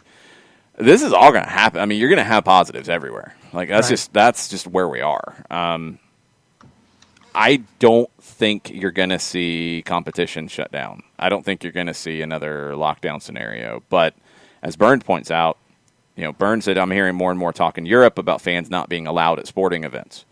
In the Netherlands, Eredivisie just re-upped the ban on fans. They were irate on before, and they re-upped the ban because of an increase in cases. But they were irate last week about fans not following protocols.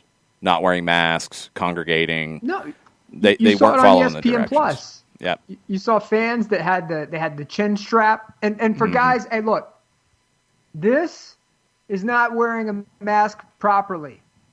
This is yes. So whenever you're walking through the Whole Foods like this, it ain't wearing a mask. You're just catching crumbs, right? And then. Or if you're in, Amsterdam and you're walking around like this, you're part of the problem. You're why we can't get fans in stadiums. Mm-hmm. It's not a chin strap; it's a mask. Pretend you're a superhero. We're getting into October. Pretend you're a superhero. Wear a mask. You had no problem wearing a mask when you were pretending to be Snake Eyes from G.I. Joe, or you were pretending to be some other superhero or a ninja or whatever. Or one you made up. There you go. You're suburban ninja. Wear the mask. But the thing is, and Byrne points it out, and I think you have to be looking at these things. Byrne says, I worry about the future of many sports clubs, not just soccer. For example, they were saying the German Ice Hockey League might disappear completely if they can't have fans this winter. The EFL has said, look, we're up against it. We got to have help or we got to have fans in the building. Grimsby Telegraph, the chairman for Grimsby Town, he's calling for the League Two season to be suspended right now because of the crisis. It costs them too much to play. Yeah, and he had one player returned a positive test on Friday, and so having been in contact with his teammates, this is from the Telegraph. The entire town squad have entered self-isolation while the club's Cheapside training ground has been shut for 14 days. Leading to the subsequent postponement of the fixture against Bradford City and the EFL Trophy clash with Hull. Okay, so Grimsby's had positives, so they're having to stop, and they're calling for everybody to stop. Okay, so yes. I know what they're. Okay, I got it. Yep. But it's also very expensive, and the EFL's not requiring testing, period. They're not testing. The whole Leyton Orient thing with Tottenham paid for the test for Leyton Orient because they were going to play them.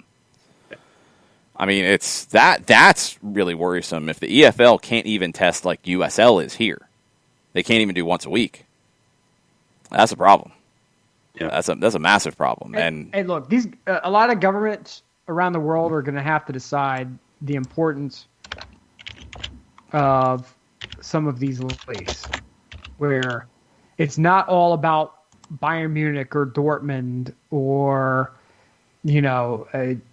Arsenal or West Ham or Manchester United. It's going to be the second and third division clubs that dot the landscape, that are the lifeblood of some of these towns. And you're going to have to make a choice. If you're one of these governments, you're going to have to choose. Hey, look, we may have to do some sort of bailout program for them. It's one thing to weather one spike. It's another thing to survive 2 and 3 and so forth. And the FA may have to step in. The government may have to step in. I mean, it's like Gustavo was saying that CONMEBOL is bigger than some of the governments. I mean, you may have to step in and support some of these clubs, because it's one thing to say we're going to keep these teams intact, the upper echelon teams that feed the national team programs, but there's somebody feeding those upper echelon teams, right? I mean, somebody's feeding them. And if you cut that supply off, I wish you the best of luck. You're going to be missing out on a lot of talent, but there's a surefire way out of this outside of just waiting for some pharmaceutical company the second coming of Jonas Salk to come through, and feel free to Google who Jonas Salk was for those who don't know. And it's wear a mother blanking mask. Or wear a blanking mask, yeah. That's it. It's not that hard. It really is not. I mean, if you say, well, I'm not wearing it because medically I can't, well, they have a plethora of grocery delivery services that will be more than happy to deliver stuff right to your front door. And if you live out in the boondocks and you can't get one of those grocery delivery services, I'm sure something can be arranged. Wear a mask still. You know, if it's just uncomfortable, then you are choosing discomfort. I don't want to be uncomfortable.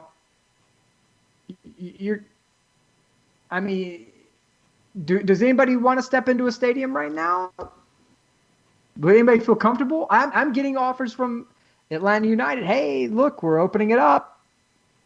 You know, but the problem isn't that I don't trust the team or the staff at Mercedes-Benz. I think they're going to do a phenomenal job. It's the rest of some of you knuckleheads I don't trust. Put the mask on. It's not that damn difficult.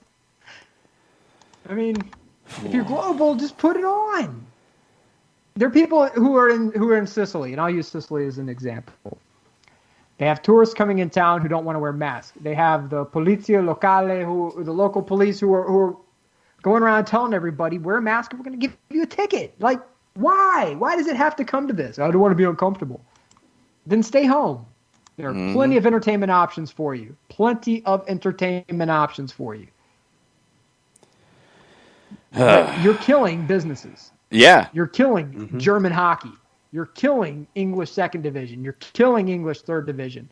When you travel to London on your vacation, you may not necessarily give a damn about English third division ball, but I guarantee you there are hundreds of towns that dot the landscape that do give a damn about those teams, and they can't go do basic activities because knuckleheads come into town without wearing masks and breathe all over everything.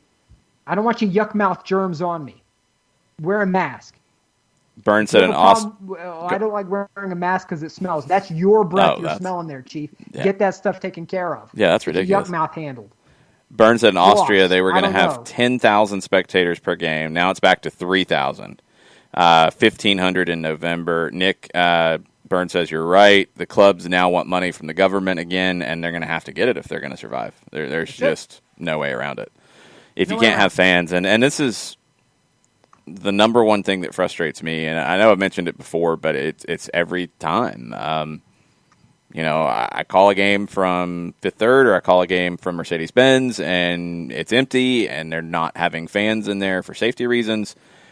Drive home and drive by a nightclub that is packed and people outside lined up, no masks and no nothing.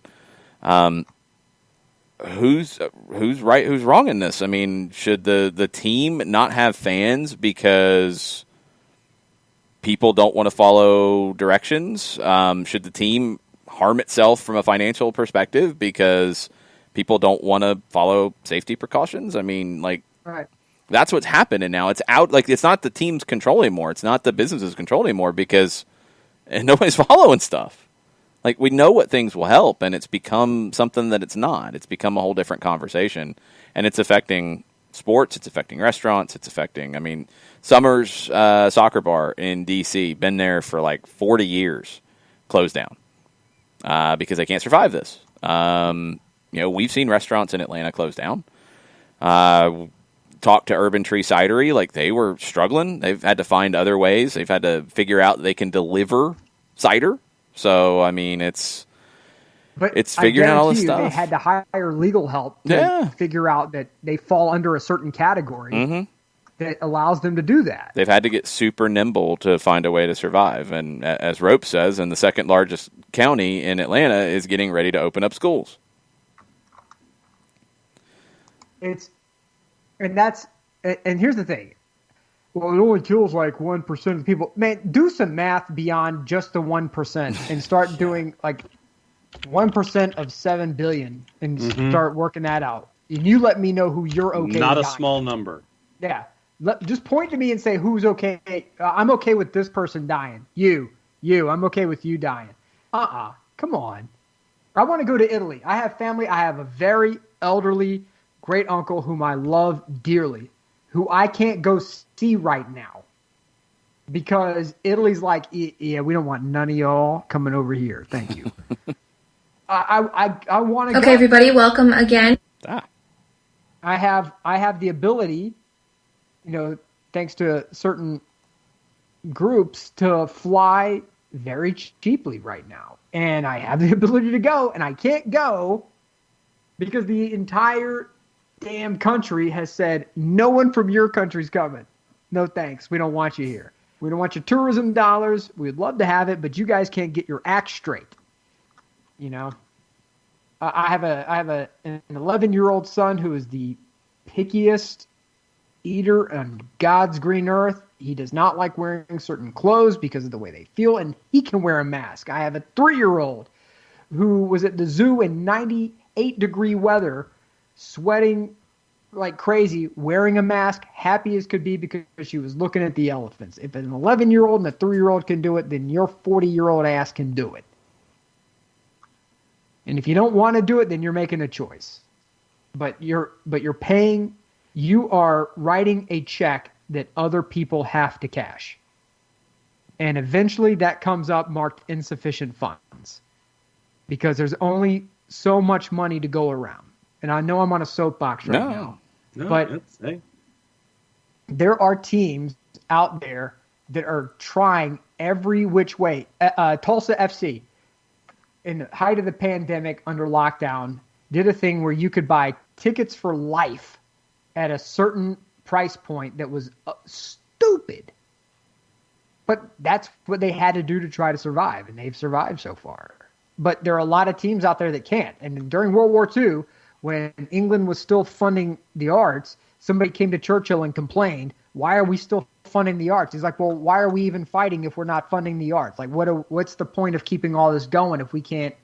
And I'm one of those people who believe that sports falls under that umbrella. Like that's part of it, that families can get around a TV and find some sort of commonality. There are people who are probably watching this right now who, if we had a political discussion, would probably be throwing beer glasses at each other, but we unite around certain things, more than likely involving sports.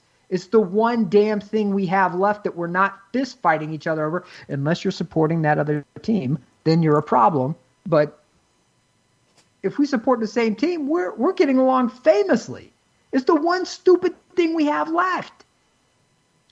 And if you're screwing it up by not wearing masks or washing your hands or doing some basic thing, and you're going out and drinking, what was it, Elbow Room down in Miami that was completely packed out, I think I saw. Mm-hmm. I mean, just tell me you don't care and then shut it all down. But don't cry to me when your favorite sports team goes away or a league goes away. So many people, I heard several people who said, "Oh, I'm so happy rugby they're doing professional rugby now. Atlanta has a rugby team. They play out at Life University." I mean, how long do you think they're going to be able to survive if no fans are able to show up? They're not able to do any tickets. They can't. There's just no way. They can't. No. Come on, man. Simple, stupid things. That's the one thing you learn in the Marines. People want to say, "Oh, well, the great thing about the Marines is attention to detail." You're paying attention to the little things. The little things is what you learn in war will get you killed. Not the big things. The little things will get you and your buddies killed. That's the one thing you learn in the Marines. Small, stupid, ignorant mistakes will get people killed. Mm-hmm. And small, stupid, ignorant mistakes will get people COVID. And they may not die, but we're just learning that they may have heart damage, lung damage, neurological damage. There's lots of unknown. Me know. All right, I'm done. I'm off the rant. Yeah. Sorry. No, it's all Sorry good. about that, guys. There's lots of unknown about it, and we're not going to know until some people aren't going to be here. Period. Mm-hmm. That's just the facts. And let's take the I can't believe I even have to say it. Let's put the death and the injury aside. If there's a thing called margin, which is the amount of money that a business takes in over expenditures, right?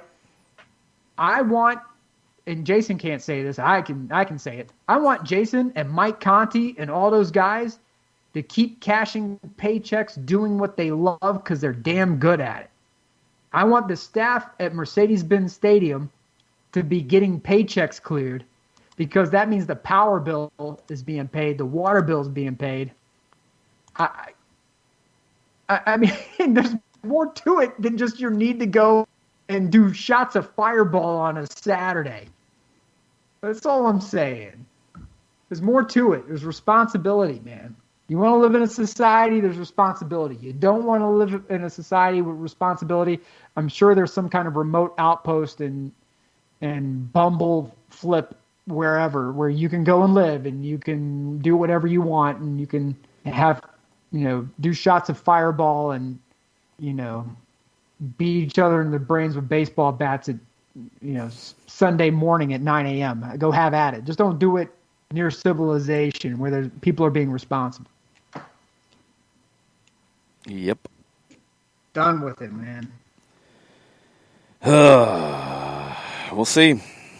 We'll see. I've been lucky that we've had games. I've been happy we've had games. I hope we continue to have games. Yep. Because if you don't have that stuff, then you got a lot of people who work that can't get paid, ultimately. Yep. I mean, it's that simple. And having games with no fans is not fun. It's weird. It's better than nothing. And it's better for the teams than nothing because otherwise you have no broadcast, no broadcast money coming in, no sponsorship money coming in, no advertising money coming in. You got nothing. And at some point, nothing means you don't exist. And that's the problem. I don't know. Look, I don't know. I don't know what the answers are. I wish I did. But you're now at a point where you've got to find ways for people to work and function normally, and you've got to find ways to do it safely. And that's not really going to be easy to do because you can't balance the two.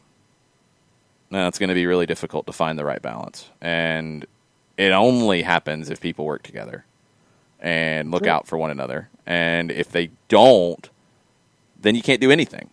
And then everything shuts down. And I'm not talking like closing for a little while. I'm talking about most of the restaurants you go to will close. They'll shut down. They can't survive it. Yeah. Most of the smaller sports programs, whether it is a smaller college program, whether it's a smaller sports team in a league that doesn't make a ton of money, they're going to shut down. They can't survive it. There's just no way. And this is where you're stuck. And, that's the facts. So, I mean, you wonder why, and Colonel's fired up about people coming back into the stands, and I understand it. But also, they're trying to get people back in the stands because they're trying to find ways to survive. And that's the reality. And it's not pleasant. It's not fun. You're creating protocols that are going to be as safe as humanly possible, but it is all down to people actually following the protocols. And that's been the number one issue across the board with all of it. You say, don't do this, and people do it. You say, follow these instructions, and people don't. And you have things that are not it is what it is. And it stinks.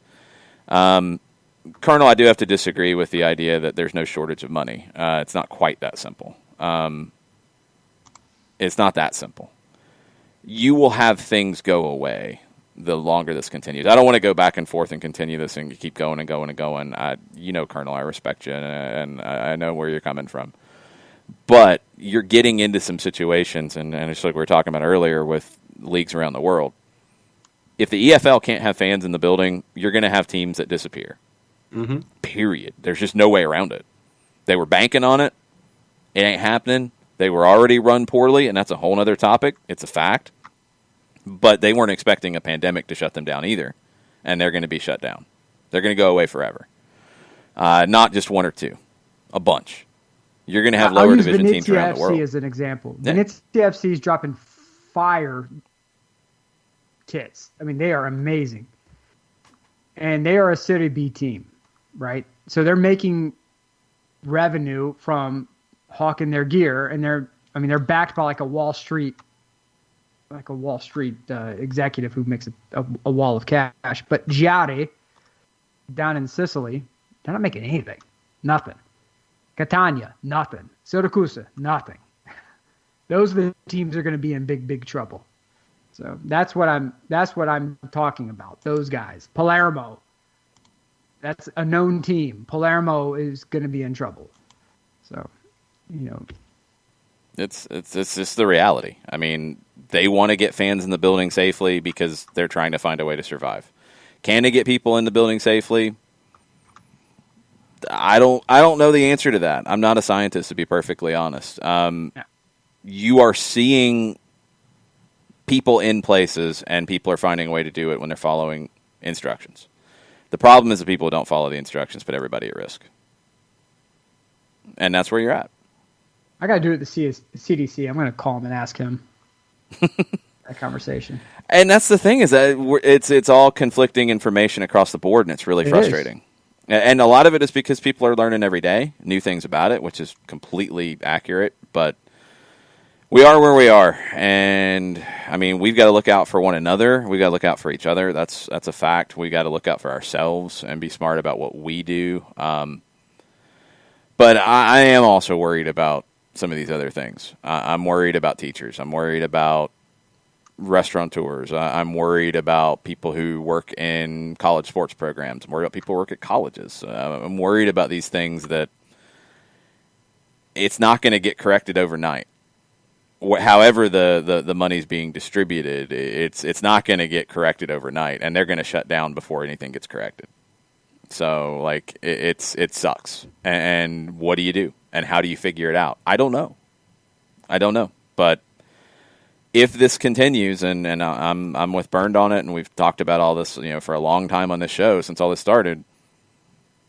If you can't get it figured out, at some point, teams can't exist. There's just no way.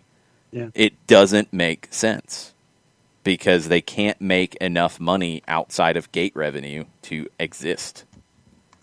And that's where it's headed.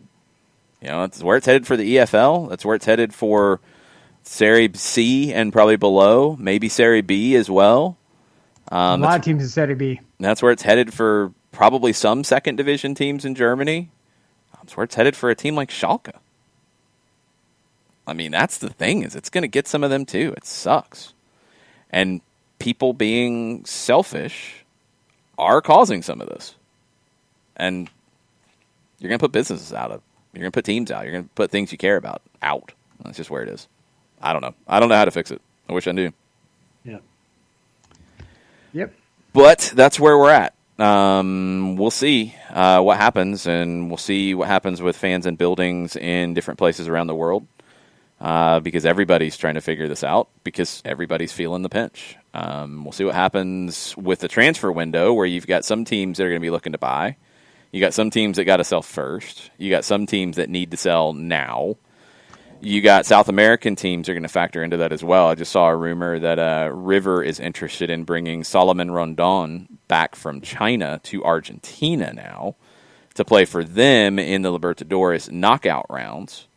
River is also a club that, according to financial reports, were about $7 million in debt. So how they figure that out, I don't know. Maybe they have to sell some players. I don't know where things stand. Maybe the money from CONMEBOL getting to the knockout rounds is going to be enough for them to go get Solomon Rondon, and that's possible too. Who knows? But we're all trying to figure this out as we go. So we'll keep you posted as best as we can as we figure it out.